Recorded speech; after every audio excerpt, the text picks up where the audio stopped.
பாஜக அரசு எப்படி ஒர்க் பண்ணுன்னா, அங்க இருக்கிறவங்கள்ட்ட பேசிட்டு இருக்கும்போது அங்க ஒருத்தர் ஒரு அருமையான உதாரணம் சொன்னாங்க. ஹிந்தியில சொல்றாங்க டிம்மக்கு முன்னா கரையான்னு சொல்லிடலாம். மரத்து உள்ளுக்கு உட்காந்துட்டு இந்த கதவு உள்ளுக்கு உட்காந்துட்டு மிளவனும் அரிச்சிட்டே இருக்கும். நமக்கே தெரியாது. ஆனா அது எல்லாத்தையும் அரிச்சிட்டே இருக்கும். கடைசியில மொத்தமா முடிச்சு விட்டுரும். இந்திய அரசியலமைப்பு சட்டத்தை பயன்படுத்தி அது உள்ளுக்கு இருந்து பல ஆட்களை அதிலேயே உருவாக்கி அந்த டிம்மக்கு அப்படி பரவ விட்டு அரித்து கொண்டிருக்கிறது. அதோட உதாரணத்துல ஒண்ணுதான் இசிஐ மூலமாக இவங்க பண்ணிட்டு இருக்கிற இந்த SIR ப்ராசஸ். எலெக்ஷன் கமிஷன் சுயேட்சையான பாடி மேல மக்களுக்கு நம்பிக்கை வரணும், நடத்தப்படுற தேர்தல் மேல நம்பிக்கை வரணுங்க. இதற்கு செய்ய வேண்டியது என்னுடைய காலத்தில் கட்டாயமாக விட்டது. ஆகவே செய்கிறோம். Ration card, Aadhaar, voter ID, இது 3 தான் அதிகபட்சம் இருக்கிற டாக்குமெண்ட். இது 3மே எலெக்ஷன் கமிஷன் ஏத்துக்க முடியாதுன்னு சொல்லிடுச்சு. எலெக்ஷன் கமிஷன் கொடுத்த ஓட்டர் ஐடி செல்லாது. எலெக்ஷன் கமிஷன் மட்டும் சொல்லும். அஸ்ஸாம்ல கேட்கப்பட்ட அதே 11 டாக்குமெண்ட் தான் இந்த SIRலயும் கேட்கப்படுது. குடியுரிமை போன்ற ஒரு பிரச்சனை கேம்புக்கு அனுப்பப்படுவோம் அப்படிங்கிற பயமும் இஸ்லாமிய மக்கள் பார்க்கணும். பயம் இருக்குது. ஆனா அதை விட அதிகமா மோடி மீதும் பாஜக மீதும் ஆத்திரம் அதிகமா இருக்குது. டீ வித்து அந்த ஆளுக்கு அறிவு ரொம்ப வளர்ந்துச்சு போல. இந்துக்கள் ஒரு செக்யூர்டான நிலைமையில இருக்கிற மாதிரி ஒரு ப்ரொஜெக்ட் பண்றாங்களே, பொலிட்டிக்கலா எக்கனாமிக்கலா. வெறும் வயிற்றோட செக்யூர்டா, வீடு இல்லாம செக்யூர்டா, தாப்பால் இல்லாம செக்யூர்டா, பாத்ரூம் இல்லாம செக்யூர்டா ஒரு நிலைமை வச்சிருக்கிறாங்களே. மோடியோட ஆட்களை இங்க கூட்டுவாங்க. 2 நாள் கட்டி போட்டு நான் பட்டினி போடுறேன். பட்டினி கிடக்கும் பொழுது வயிறு எரியும்ல, அப்பந்தான் இன்னொரு மனுஷனோட வயிறு எப்படி எரிஞ்சிட்டு இருக்குன்னு தெரியும். எங்க வயிறு அவ்வளவு எரிஞ்சிட்டு இருக்குது. ஏழை எளிய மக்களிடம் அது போய் சேர்ந்துருக்குது. எப்படின்னா, இந்த ஃபார்மை நீ நிறைக்கலன்னா உனக்கு ரேஷன் கட்டாயிரும். இந்த மாதிரி ஒரு விஷயங்கள் போய் சேர. அதனாலதான் ஒரு அம்மா நான் சொல்றேன், 400 ரூபாய் 35 கிலோ அரிசியை வித்து அந்த ஃபார்முக்காக லஞ்சம் எல்லாம் கொடுத்துருக்காங்க. ஏகப்பட்ட இடத்துல கலெக்ஷன் எல்லாம் நடந்திருக்கு. 100 ரூபாய் ஃபார்ம் நிறைக்கிறதுக்கு இப்பெல்லாம் அவங்க நடந்திருக்கு. இந்த டேட்டாவே முதல்ல ஒரு ஃபேக். இன்னொன்னு இவங்ககிட்ட டேட்டாவே கிடையாது. ஒரு டேட்டா கொடுக்கறதுக்கான டேட்டாவே இங்க கலெக்ட் பண்ணல. இந்த 15 லட்சம் பேர் ஃபார்மை கொடுக்கலன்றாங்க. 15 லட்சம் பேருக்கு நீ ஃபார்ம் கொடுத்தேடா முதல்ல. அதெல்லாம் நீங்க கவலைப்படாதீங்க, ஒரு பிரச்சனையாகாது. நீங்க ஃபார்ம் அடிச்சு வாட்ஸ்அப்ல அனுப்புங்க அப்படிங்க.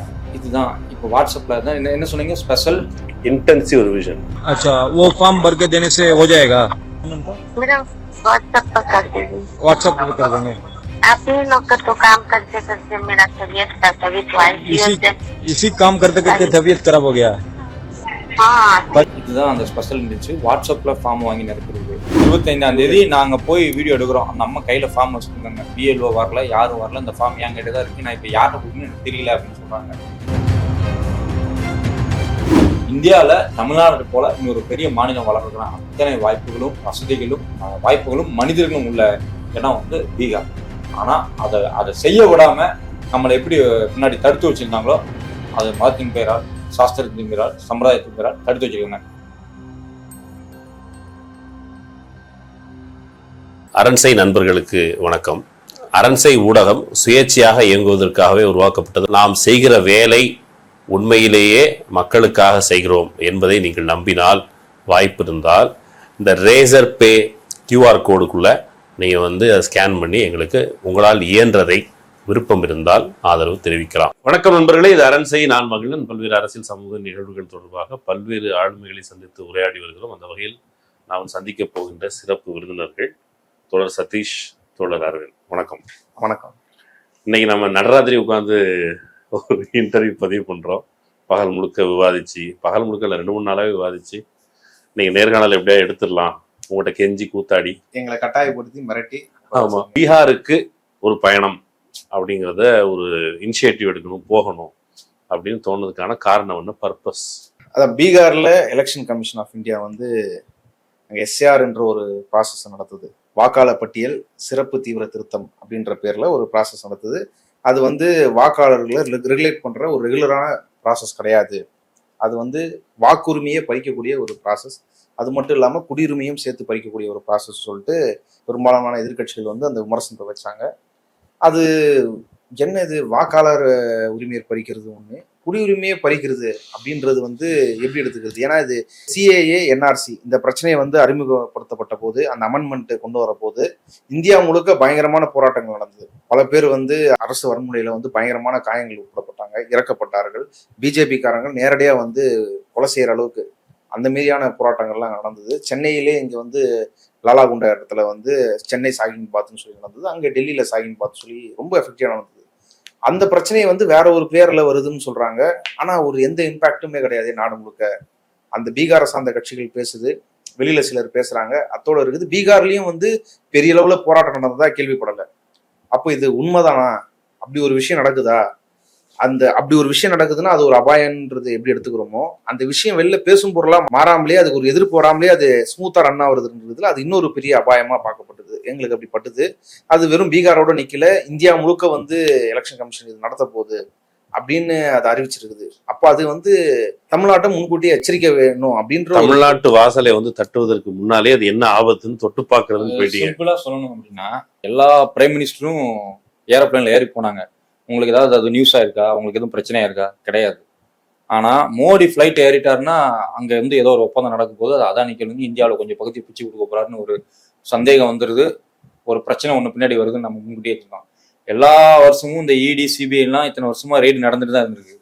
அதெல்லாம் பெரிய நியூஸ் ஆனது இல்லை. அப்படி ஆனாலும் கூட அதுக்கு ஒரு ஜென்யூனான காரணம் இருக்கும், இல்லை இல்லாம இருக்கலாம். ஆனா ஓரளவுக்கு ஒரு நம்பிக்கை இருந்துச்சு. ஆனா இப்ப இடி சிபிஐ ரெய்டுன்னு வந்தாலே ஓகே, இந்த கட்சியோட தலைவரை இப்போ பிஜேபிக்கு மாத்த போறாங்க அப்படின்னு நமக்கு ஒரு சந்தேகம் வருது இல்ல. அதே அடிப்படையில இந்த குடியுரிமை சட்டம், அதுவும் ஆக்சுவலி ஸ்பெஷல் இன்டென்சிவ் ரிவிஷன்.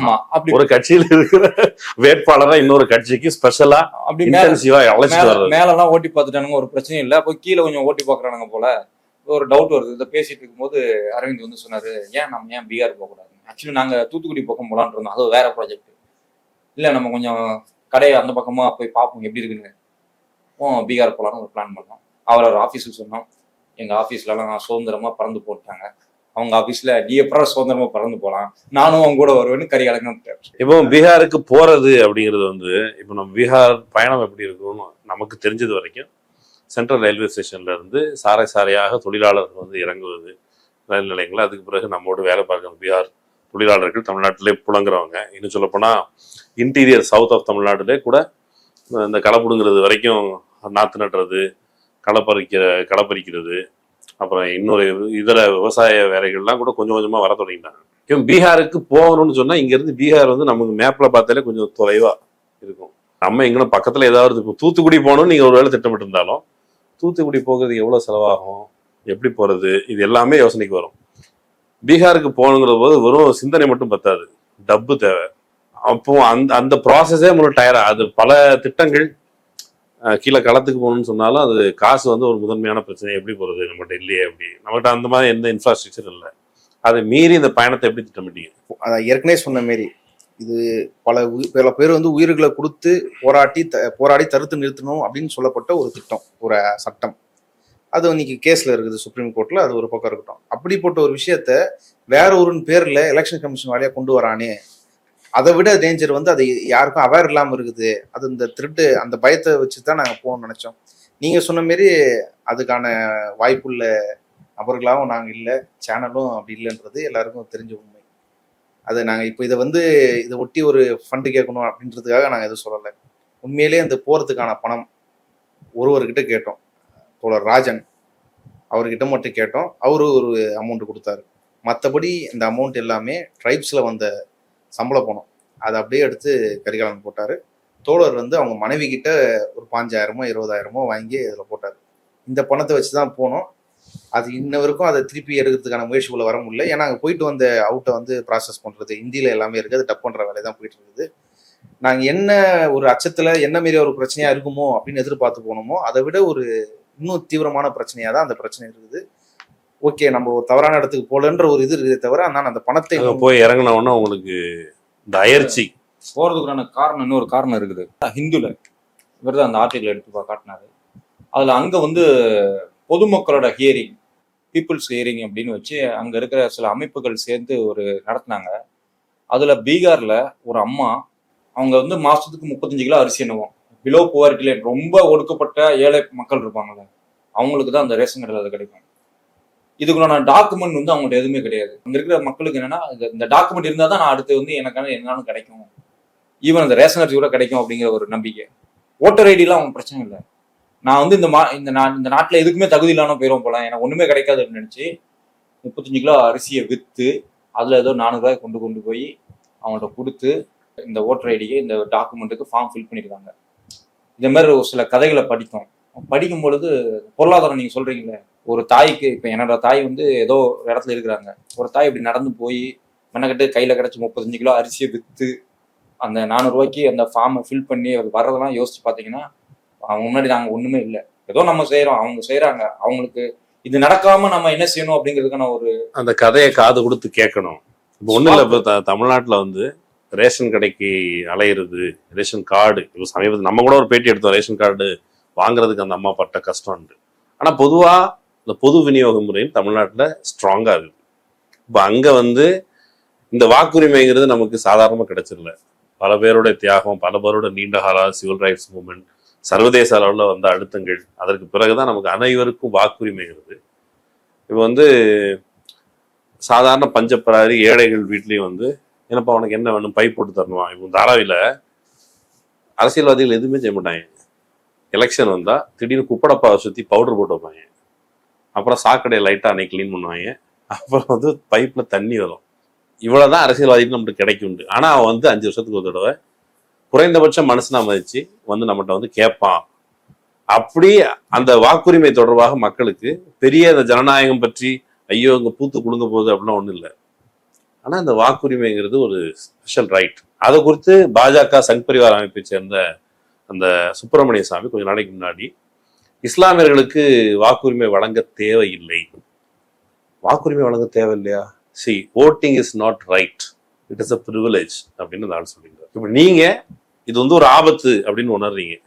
அங்க போனதற்கு பிறகு இந்த விஷயங்களை நீங்க தயார்படுத்தணும். மேபி இதெல்லாம் நமக்கு டவுட்ஸ் இருக்கலாம். அரசியல் பேசுறவங்க நண்பர்கள் ஒரு மிதமிஞ்சிய பயத்தை கூட நமக்கு ஊட்டிருக்கலாம். இப்போ அங்க போயிட்டு அங்க போய் மக்களை சந்திக்கணும், தியரியா ப்ரிப்பேர் பண்ணிருப்பீங்களே, சில மெட்டீரியல்ஸ் இது படிக்கிறது. இப்போ நீ சொன்ன மாதிரி இந்த பாட்டியை பத்தி தியரியா ப்ரிப்பேர் பண்ணிட்டு அங்க போகும்போது களத்திற்கும் தியரிக்கும் எந்த அளவுக்கு இடைவெளி இருந்தது மக்கள் நீங்க பார்க்க தொடங்கியிருப்பீங்க. சர்ச் பண்றதுக்கு, பேசுறதுக்கு ஆளை தேர்ந்தெடுக்கணும்ல. இதை வந்து மேபி வழி நிறைய இருக்கலாம், அவனுக்கு ஆள தெரியுமா இருக்கும், சொல்ல தெரியாம இருக்கலாம். அப்ப அதுக்கான ஆட்களை தேர்ந்தெடுக்கிறது, கண்டுபிடிக்கிறது, அந்த ப்ராசஸ் எப்படி இருந்தது? களம் எப்படி இருந்தது உங்களை? அப்படி இப்படி ஒரு பிரம்மா பேசியிருக்காங்க, களம் உங்களுக்கு எப்படி வரவேற்றது? போறதுக்கு இங்க இருந்து ஃபர்ஸ்ட் ஃபெரோஸ் பாபு தோழருக்கு கால் பண்ணோம். எம்எல் சிபிஐ எம்எல் அதுல இருக்கிற ஃபெரோஸ் பாபு தோழர்கிட்ட கால் பண்ணோம். அவர் சந்திரமோகன் தோழரை கான்டாக்ட் பண்ண சொன்னாரு. அங்க பர்வேஸ் அப்படின்னு அங்க இருக்கிற சோசியல் மீடியா கோஆர்டினேட்டர், இவங்களோட எம்எல் கட்சியோட கோஆர்டினேட்டர், அவரை கான்டாக்ட் பண்றோம். இப்படி 1 by 1 தான் பிடிச்சாங்க. அப்புறம் அங்க போனதுக்கு அப்புறம் அவர் ஒரு நம்பர் கொடுக்குறாரு. இல்ல அங்க போற வரைக்கும் இந்த விக்டிம்ஸோட கான்டாக்ட் எங்களுக்கு கிடையாது. அங்க போய் எந்த ஏரியால அந்த அந்த குறிப்பான பாதிப்புகள் இருக்குதுன்ற அவரம் எங்களுக்கு கிடையாது. ஒருத்தங்க ஓகே அங்க போனா ஒருத்தரை கான்டாக்ட் பண்ண முடியும், போய் இறங்கினா ஒருத்தர் ஃபோன் பண்ண முடியும் அப்படின்றது தான். அவர் எந்த அளவுக்கு கோஆப்ரேட் பண்ணுவாருன்றதும் எங்களுக்கு தெரியாது. ஆனா அந்த விஷயத்த போய் ஆகணும். ஒரே ஒரு நம்பிக்கை என்னன்னா, அதிகபட்சம் தோழருக்கு ஹிந்தி தெரியும், சரி எங்க இறக்கி விட்டாலும் போதும், இவரை வச்சு போய் யாருக்கிட்ட பேசி அதனா என்னன்னு தெரிஞ்சுக்க முடியும் அப்படின்ற ஒரு நம்பிக்கை. அவரு இங்க இருக்கிறவங்க அப்படி ஒரு உதவி கிடைக்கலனாலும் தோழரை வச்சுட்டு அப்படி போயிருப்போம். எங்களுக்கு பெரிய பிரச்சனை என்னன்னா, வாகன ஏற்பாடு, எங்கேயாவது ஒரு வாகன ஏற்பாடு கிடைச்சிருந்தா நாங்க இதோட நிறைய கவர் பண்ணிருக்கோம். அது கடைசி வரைக்கும் பெருசா அமையல. எப்படி அங்க இருக்கிற இப்ப நான் இருந்தது எனக்கு ஆல் இந்தியா முழுக்க அங்கங்க ஏதாவது ஒருத்தராவது எங்கேயாவது கான்டாக்ட் இருப்போம். அவங்கள எல்லாம் பிடிச்சு பார்த்துட்டேன், எதுவுமே கிடைக்கல. இவர்கள்ட்ட வந்து எனக்கு அறியாத முகம், அவங்களுக்கும் நமக்கு தெரியாது. அவங்க வாங்க தங்கிக்கோங்க எல்லாம் நம்பர்ஸ் எல்லாம் கொடுத்து, இந்த ஏரியால போனா இங்க இருக்கவங்கள்ட்ட நீங்க எடுக்கலாம், இவங்களை கவர் பண்ணலாம், இந்த இடத்துல இந்த பிரச்சனை இருக்குங்க வரைக்கும் போன்ல சொல்றாங்க. அந்த இடங்களை நாங்க சர்ச் பண்ணி பார்த்தோம்னா அது 2 மணி நேரம் ஆகுது. 2 மணி நேரம் ஆகும் அப்படிங்கிறப்போ அன்னைக்கு டேட்ல கிளம்பி போறதுக்கு 1 மணி நேரம் 2 மணி நேரம் டிராவலு, மறுபடியும் சாயங்காலம் ஒரு டிராவலு, அப்லோட் பண்றதுக்கு அங்க நெட்வொர்க் இருக்கான்னு தெரியல, வீடியோ இங்க இருந்து அப்லோட் பண்ணி அனுப்பி விடணும். இதெல்லாம் யோசிச்சு அப்போ இன்னும் அப்படிங்கிறப்ப தான் சாஹிப் அப்படிங்கிறவர் இவங்க அறிமுகப்படுத்துறாங்க. அந்த பர்வேஸ்ங்கிறவர் சாஹிப்ங்கிற ஒரு நம்பரை கொடுத்தாரு, அவர்கிட்ட பேசணும். அவர் ராய்ஸ்னு ஒரு பையனை அறிமுகப்படுத்துறாரு, என்ஜிஓ டீம். அவங்கள்ட்ட அந்த ராய்ஸ் பையன் தான் ஃபர்ஸ்ட் எங்களுக்கு ஏரியா கொண்டு போறாரு. அந்த பையன் பார்த்தீங்கன்னா சின்ன பையன் தான். அவங்க என்ன செய்யறாங்க அப்படின்னு பார்த்தா, ட்ராப் அவுட் ஆகிற பசங்களை மறுபடியும் அவங்களுக்கு கற்றுக் கொடுத்து மறுபடியும் ஸ்கூல்ல ஜாயின் பண்ண வைக்கிற ஒர்க் பண்ணிட்டு இருக்கிறாங்க என்ஜிஓ. ஸோ அவங்க தான் அப்போ 2 நாள் எங்களுக்கு தொடர்ச்சியா மக்களை கொடுப்பாங்க. அன்னைக்கு ஈவினிங் சாஹிப்பை பார்த்தோம். அவர் ஒரு பிக்சரை கொடுத்தாரு. ஏன்னா அவரும் அந்த சாஹிப்புக்கு வர்றதுக்கு முன்னாடி பயணம் பண்ணீங்கல்ல, அங்க பொது போக்குவரத்து எப்படி இருக்கு, மக்களுடைய பயண வசதி, அதை நான் சொல்றதுக்கு முன்னாடி இவர் சொல்லலாம். ஏன்னா நான் நிறைய பார்த்துருக்கேன், ஏற்கனவே அங்கே உழண்டிருக்கேன். அந்த பொண்ணுலகம் எப்படி இருந்தது? ஏன்னா எங்க தமிழ்நாட்டை பீகார்ல இருந்து ஆட்களை கூட்டு இங்க நாங்க ஒரு சந்தோஷம் என்ன அப்படின்னா, போனதும் காம்பவுண்ட் வால்ல நிதிஷ்குமார் அப்புறம் இவர் யாரு மோடியோட போட்டோ சேர்த்து போஸ்ட் அடிச்சிருக்காங்க. கரெக்டா அதை வேணும்னே காரி தூக்கிச்சிருக்கணும், வேணும்னே ஷூ காலை வச்சு மிதிச்சு விட்டுருக்கானுங்க. இது பார்த்தோம், நாங்க போட்டோலாம் எடுத்து வந்தோம். அதை அப்ப அங்க இந்த ஒரு பார்த்ததும் டிஜிட்டல் இந்தியாலாம் இல்ல. டிஜிட்டல் இருந்தா அதுவும் உண்மைதான். அங்க வந்து யார்கிட்ட ஜிபே பண்ணாலும் காசா கொடுத்துருக்காங்க. ரொம்ப அழுத்தப்பட்டு இல்லவே இல்லைங்க, காசு என்கிட்ட இல்லைன்னப்பதான் அந்த கோட் எடுத்து முன்னாடி வைக்கிறாங்க. இதெல்லாம் சாதாரண பெட்டிக்கடையில் நடக்குது. டிஜிட்டல் இருந்தா மதிக்கல. ஆக்சுவலி பீகார் குறித்து ஒரு பிம்பம் வச்சிருந்தோம். நான் அங்க உழன்றாலும் அங்க வச்சு பீகாரி அப்படின்னு சொல்லுவாங்க. திருடர்களுக்கு இணையாக சொல்லுவாங்க, இல்லைன்னா அவங்கள வந்து ரொம்ப மட்டமா இது பண்ணுவாங்க, டீல் பண்ணுவாங்க. அந்த மாதிரி இருந்து அந்த பிம்பம் எல்லாமே உடைஞ்சிருச்சு. ஓகே, அதை நம்ம பின்னாடி பேசுவோம். அந்த வாகன வசதிகள், அங்க இருக்கிற பயண ஏற்பாடு, அங்க அதிகபட்சம் அரசு போக்குவரத்துன்றது எங்களால எக்ஸாக்டா அதை போய் தெரிஞ்சுக்க முடியல. ஒரு நகரத்துக்கு எவ்வளவு பஸ் இருக்கும் அப்படின்றத எக்ஸாக்டா தெரிஞ்சுக்க பயணம் பண்ண முயற்சி பண்ணீங்களா? நாங்க இருந்தது வந்து தலைநகர் பட்னால தான் இருந்தோம். பட்னால வந்து அந்த பீகார் தலைநகரத்தை தமிழ்நாட்டின் ஏதாவது ஒரு நகரத்தோட ஒப்பிட முடியுமா? ஃபர்ஸ்ட் எந்த நகரத்தோட? இல்ல, கண்டிப்பா அப்படி ஒப்பிட முடியாது. இப்ப இருக்கிற எது கூட ஒப்பிட முடியாது. ஒரு 30 வருஷத்துக்கு முன்னாடி இங்க இருந்த நகரத்தோட ஒப்பிடலாம். அது கூட எக்ஸாக்டா சொல்ல முடியாது. ஆனா கம்பேர் பண்றதா நீங்க 30 வருஷத்துக்கு பின்னாடி போகணும். அதுக்கு முன்னாடி நீங்க தமிழ்நாட்டில் இருக்க எந்த நகரத்தையும் விட பெட்டரா இருக்கு. ஏன்னா பீகார் பெட்டரா இருக்கீங்களா? இல்ல, தமிழ்நாடு பெட்டரா இருக்கு. பீகார் அது ரொம்ப மோசமான நிலைமையில இருக்குது. அங்க பொது போக்குவரத்து வந்து ரொம்ப கம்மி. நாங்க இருந்த 3 நாட்கள்ல ஒரு 10 பஸ் கூட நாங்க பாத்துருக்க மாட்டோம். அரசு பேருந்துகள் 10 கூட நாங்க பாத்துருக்க மாட்டோம். அதிகபட்சம் வந்து பேட்டரி ஆட்டோ, சிஎன்ஜி பேட்டரி, இது 2 தான் அங்க ஆட்டோ. இந்த பேட்டரி ஆட்டோ தான் இங்க ஷேர் ஆட்டோ மாரி. அங்க இன்னமும் இங்க ஷேர் ஆட்டோல 5 ரூபாய் இப்ப வாங்குறதுல, குறைஞ்சபட்சம் 15 ரூபாய். அங்க இன்னமும் 5 ரூபாய் 10 ரூபாய் இதுதான் அங்க அந்த பேட்டரி ஆட்டோல பயணம் பண்றதுக்கு. அதிகபட்சம் அங்க சம்பாதிக்கிற வருமானமா அந்த பேட்டரி ஆட்டோ இருக்குது. அது அதிகபட்சம் எவ்வளவுனா ஒரு நாளைக்கு 300 ரூபாய் வாடகை, இந்த சார்ஜ், இல்ல சிஎன்ஜி இருந்தா கேஸ், இதெல்லாம் போகிறதுக்கு வந்து அதிகபட்சம் அவங்க சம்பாதிக்கிறது வந்து 300 ரூபாய். அவ்வளவுதான் அதுல அதிகபட்சம் சம்பாதிக்கிறோம். இங்க இருக்கிற மாதிரி ஹெல்மெட் இல்லைன்னா ஃபைன் போடுற இது வந்து அங்க தீவிரமா இருக்குது. இங்கன்னா வந்து நிப்பாட்டுவான், 2 வாரத்துக்கு கேட்பான், ஹெல்மெட் போடலன்னு கேட்பான், ஹெல்மெட் போடுங்கன்னு சொல்லுவான். இல்லை அப்போனா ஒரு தடவை ப்ரோக்ராம் நடத்துவாங்க கவர்மெண்ட், ஹெல்மெட்டு ஃபைன் வாங்கிட்டு ஹெல்மெட்டை கையில கொடுப்பாங்க. அவங்க அந்த இதெல்லாம் எதுவுமே கேர் பண்ண மாட்டாங்க. வருவாங்க, போட்டோ எடுப்பாங்க, ஆன்லைன் ஃபைன். எந்த சிக்னல்லையுமே டிராஃபிக் போலீஸ் வந்து ரெகுலேட் பண்ண மாட்டாங்க. ஒரு வண்டியை இடிச்சுதான் இன்னொரு வண்டி நிக்குது. அந்த பிரச்சனை நடக்கும். அதான் சிக்னலா? ஆமா, அதான் இறங்கி சண்டை போட ஆரம்பிச்சிருவாங்க. போலீஸ்காரங்க அதை கண்டுக்க மாட்டாங்க. அவங்க வருவாங்க, போட்டோ எடுப்பாங்க, ஃபைன் போட ஆரம்பிச்சிருவாங்க. இது ரொம்ப ஹெல்மெட் போடாம சண்டை போட்டுட்டு இருக்காது. அவ்வளவுதான். இது இங்க ரொம்ப நார்மலா ஒரு சிக்னல் நீங்க டிராபிக் ஜாம்ன்றது இப்போ சென்னையில கம்மியாயிடுச்சு. சோழிங்கநல்லூர் இந்த பக்கம் சில இடங்கள்ல இருக்கலாம். முன்னெல்லாம் இந்த ரோகிணி சிக்னலே தாண்டது ரொம்ப கஷ்டம். அதான் டிராபிக் ஜாம். அது 4 பக்கம் ஜங்ஷன் வந்ததுன்னா ஒண்ணுமே பண்ண முடியும். ஃபிளைஓவர்ஸ்லாம் ஓரளவு கட்டி வேற போக்குவரத்து, மெட்ரோ, மற்றபடியான போக்குவரத்து கொண்டு வந்து டிராபிக்ஸ் வந்து ஓரளவு கம்மியாக. நகரம் கூட இன்னும் வரல. இல்ல, நீங்க வந்து ஒரு சிக்னல்ல வண்டி நிப்பாட்டிச்சுன்னா ஆட்டோக்காரங்களாம் வண்டி விட்டு இறங்கிடுவாங்க. இறங்கி நம்மளோட கதை அடிக்கிறாங்க. டீ எல்லாம் குடிச்சிட்டு, டீ குடிச்சிட்டுன்றது நாங்க பாக்கல. ஆனா அந்த டைம் இருக்கு, அவ்வளவு டீ குடிக்கிறதுக்கான டைம் இருக்குது. எங்க கூட இருந்த ஆட்டோக்காரர் வந்து நாங்க புதுசுன்றதுனால அவர்கிட்ட பேசி பழக பாக்குறோம். ஓரளவுக்கு அவங்க நல்லா பழகுறாங்க. பீகார்காரங்க நல்லா இருக்கிறாங்க, நல்லா மரியாதை பேசுறாங்க. இங்க சில பேர் வந்து இங்க நடத்துவாங்கல்ல, பானிபூரி விற்கிறவங்களை வந்து கலாய்க்கிறது, டீஸ் பண்றது, திட்டுறது, மிரட்டுறது எல்லாம் அந்த மாதிரிலாம் இல்லை. அவங்க நம்மள வந்து ரொம்ப ரெஸ்பெக்டா பாக்குறாங்க. இது ஒரு முக்கியமான விஷயம். நீங்க இங்க இருந்து ஆக்சுவலி கிட்டத்தட்ட நம்ம இன்னொரு இடத்துக்கு போயிருக்கிறோம். தமிழ்நாட்டில் பீகாரிகள் நடத்தப்படுகிற ஒப்பீட்டளவு பெட்டரா தான் நடத்தப்படுறாங்க பிற மாநிலங்களோட ஒப்பிடும் பொழுது. ஆனா சில இப்போ இந்த வடக்கன்ஸ் வந்தா நான் கஞ்சா கேஸ் போடுவேன், நான் வந்து கஞ்சா கேஸ் போட்டு உள்ள வைப்பேன் அப்படிலாம் பேசுறாங்கல்ல. அங்க போய் பார்க்கும் பொழுது இப்படிலாம் பேசுறாங்களே, பேசுறவங்கள பத்தி, ஏன்னா பேசுறவங்கள அங்க பாக்குறோம். அவன் அங்க வந்தா நான் கஞ்சாவுக்கு கேஸ் போடுவேன், அவன் அப்புறம் ஓடியே போயிடுவான். இப்ப இந்த கான்ட்ராடிக்ஷன். அண்ணனுக்கு கிரெடிட்ஸ் கொடுக்காம பேசுறீங்க. அவர் பேரை சொல்லுங்க, யாருன்னு அவர் கிரெடிட் நீங்களே சொல்லுங்க. அந்த அண்ணன் பேரு? அண்ணன் பேர் சீமார் தான். உங்களுக்கு உங்க நண்பர் தானே அவரு? சீமார். போன உடனே மழை, சரியான மழை. ஆட்டோ டிரைவர் கொண்டு போய் ஸ்டேஷன் பக்கத்தில் இருக்கிட்டாரு. நான் என்கிட்ட தெளிவா சொல்லிட்டாரு, ஸ்டேஷனுக்கு அந்த பக்கம் நீங்க நடந்தா போகணும், இங்க வரைக்கும் தான் அந்த ஆட்டோ வரும் அப்படின்னு சொல்லிட்டாரு.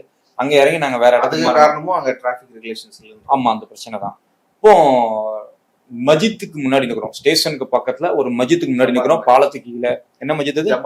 ஜமாத் மஜித். அங்க இன்னும் மஜித் எல்லாம் வச்சிருக்காங்களா? மஜித்லாம் இருக்குது, மெயின் ஸ்டேஷன் பக்கத்துலயே இருக்கு. இல்ல மஜித் இருக்குன்னா உடனே இவங்க வந்து அது கீழே என்ன இருக்குது? இல்ல நீங்க அது அந்த மாரி கிடையாது. அதை அப்புறம் பேசலாம். இப்போ ஆப்போசிட்ல நாங்க எங்களுக்குள்ளதான் பேசிட்டே இருப்போமே, என்ன இப்படிங்க எங்க போறது. இவரோட ஃப்ரெண்டு ஒருத்தருக்கு கால் பண்ணி கேட்டுட்டு இருக்கோம், அவர் லொகேஷன் சொல்ற 2 இடத்துல ஹோட்டல்ஸ் இருக்கும், அங்க போங்கன்னு பேசிட்டு இருக்கோம். நாங்க திக்கி திணறெல்லாம் பார்த்துட்டு, மீன்ஸ் மழை வேற, டக்குன்னு ரேபிட் எல்லாம் போட்டா 10 நிமிஷம் 18 நிமிஷம் காட்டுது, வரமாட்டேங்குது வண்டி. அந்த ஏரியாவே ரொம்ப டிராஃபிக்கான ஏரியா. ம். இப்போ பக்கத்துல இருக்க ஒரு முஸ்லீம் பெரிய ஒரு கடை வச்சிருக்காரு, இந்த ரேடா போட்டுமா தள்ளுவண்டி போட்டுருப்பாங்களா அந்த கடை. அவரு நீங்க தமிழ்நாடுன்னு எடுத்தோடனே கேட்டாரு, எப்படி கண்டுபிடிச்சீங்கன்னு கேட்டேன். இல்ல அது தெரியுது, எங்க போகணும் சொல்லுங்க அப்படின்னாங்க. இல்ல இந்த மாதிரி நான் ஹோட்டல்ஸ் ஏதாவது ரூம் ஏதாவது. அவர் பீகார்காரர் தான். அவர் பீகார்காரர் தான். அவருக்கும் எங்களுக்கு எந்த சம்மந்தம் இல்லை. நான் எடுத்து வந்து தமிழ்நாடுன்னு கேட்டாரு. தெரியுது, பேச்சுல தெரியுது அப்படின்னாரு. அப்புறமா அவரே வந்து இந்த மாதிரி இடத்துக்கு போங்க, நீங்க டாக்ஸி எல்லாம் புக் பண்ண வேண்டாம், காசு அதிகமாகும். இந்த போது பாத்தீங்களா இந்த ஆட்டோ, இதுல இருந்து ஆளுக்கு 10 ரூபாய் 8 ரூபாய் கொடுங்க, இங்க இருந்து 2வது ரவுண்டானலாம் இறங்குங்க, அங்க ஹோட்டல்ஸ் நிறைய இருக்குன்னு அவர் கைடு பண்றாரு. எதுக்கு எங்களை கைடு பண்ணும், அது மொழி தெரியாத ஒருத்தனுக்கு. பரிதாபங்கள்ல அங்க இருந்து வர்றவங்க வந்து 200 ரூபாய்க்கு, அப்புறம் 100 ரூபாய்க்கு, 50 ரூபாய்க்கு கூட நான் வேலை பார்ப்பேன் அப்படின்னு அவங்க சொல்றாங்க அப்படின்னு இங்க கேலி கிண்டல் செய்யப்படுது. பரிதாபங்கள வீடியோலாம் கொண்டு வந்துருச்சு. உண்மையிலேயே அவங்க வந்து இங்க வந்து 200 ரூபாயோ 50 ரூபாய்க்கோ அல்லது குறைவான கூலிக்கு வேலை பார்க்கறது மாதிரியான நிலைமை. இப்போ நீங்க ஒரு பஸ்திக்கு போனேன்னு சொன்னீங்களே, இப்படிலாம் பயணம் பண்ணி ஹோட்டலுக்கு போறீங்க, அந்த ஒரு ஆட்களை கண்டுபிடிச்சு அந்த இடத்துக்கு போனேன்னு சொன்னீங்களே, இந்த ரீசன் ஏன் அவங்க குறைஞ்ச கூலிக்கு இங்க வர்றாங்க? உண்மையிலேயே அப்படி அங்க பிரச்சனை இருக்குதா? என்ன சொல்லுதுன்னா சொல்லுங்க. டேட்டா என்ன சொல்லுதுன்னா, பீகார்ல 3ல் 2 பங்கு அவங்களோட குடும்ப வருமானமே 10,000 ரூபாய், 3ல் 1 பங்கு அவங்களோட குடும்ப வருமானமே 6,000 ரூபாய். இங்க ஒரு வீட்டு வேலை செஞ்சீங்கன்னா, சமைக்கிறது பெருக்கிறது இந்த மாதிரி இந்த வேலையெல்லாம் செஞ்சீங்கன்னா 7,000 ரூபாய் 8,000 ரூபாய் வீடை பொறுத்து அப்படி வரும். 2-3 வேலை வீடு செய்யறவங்க ஒரு 5,000 ரூபாய் 18,000 ரூபாய் சம்பாதிப்பாங்க. அங்க நீங்க 4 வீட்டுக்கு வேலை செஞ்சாலுமே 4,000 ரூபாய், அதிகபட்சம் 2,000 ரூபாய்லாம் சொன்னாங்க எங்கிட்ட. எங்கள்ட்ட 2,000 சொன்னாங்க, நம்ப முடியல. அந்த பேட்டியில இருக்கும் அப்படி சொன்னாங்க. சுத்தி இருக்கவங்க கிட்ட பேசும்போது 4,000 ரூபாய் இருக்கும் வரும்னு சொல்றாங்க. அவங்க அதை அப்படி பொய்யா சொல்லணும்னு அவசியம் கிடையாது. அப்படிதான் அங்க நிலைமை இருக்கு. 2வது கவர்மெண்டோட டேட்டாவே வந்து குடும்ப வருமானம் 6,000 10,000 குடும்ப வருமானம், தனிநபர் வருமானம் இல்ல, குடும்ப வருமானமே மாசம் 10,000 ரூபாய் தான். அப்போ அங்க அவ்வளோ குறைவான அந்த அளவுக்கு தான் அங்க பொருளாதார நிலைமை இருக்குது. அதனால அவங்க இங்க இருக்கிறது வந்து அவங்களுக்கு பெரிய பணமா இருக்குது. இங்க நீங்க ஒரு நாளைக்கு 300 ரூபான்னு சொல்றீங்க, ஒரு நாளைக்கு 300 ரூபான்னா அங்க 9,000 ரூபாய் ஒரு ஆளே சம்பாதிக்க முடியும். அதை சம்பாதிக்க முடியல. ஒரு குடும்பமே சேர்ந்து 6,000 ரூபாய் சம்பாதிக்குதான் நிலைமையா இருக்குது. இங்க 300 ரூபாய்க்கு ஒருத்தருக்கே கிடைக்குது, ஒரு நாளைக்கு ஒரு மாசத்துக்கு 9,000 ரூபாய் கிடைக்குதுன்றது அவருக்கு ரொம்ப பெரிய நல்வாய்ப்பா இருக்குது. நம்ம ஊரை கம்பேர் பண்ணும்போது நம்ம நல்லா சம்பாதிக்கிறோம். பிள்ளை குட்டையில படிக்க வைக்கிறதுக்கு ஒரு நல்ல எதிர்காலத்தை தேடிதான் நம்ம நம்பி தமிழ்நாட்டுக்கு வர்றாங்க. இப்ப நீங்க அந்த பஸ்திக்கு போனீங்கல்ல, இப்ப SIR அப்படிங்கும்போது இந்த ஸ்பெஷல் இன்டென்சிவ் ரிவிஷன், இந்த இதை பற்றி அந்த மக்களுக்கு மத்தியில என்ன மூட் இருந்தது? நீ அதை பத்தி கேட்டபோது முதல்ல விழிப்புணர்வு இருந்ததா? அது குறித்து மக்கள் என்ன கருதுறாங்க? இப்போ நாங்க ஏற்கனவே யோசிச்சோம்ல, இது வந்து வேற ஒண்ணு வலியுறுத்துது. குடியுரிமையை பத்தியான வெரிஃபை பண்ற ஒரு ப்ராசஸா இருக்குது.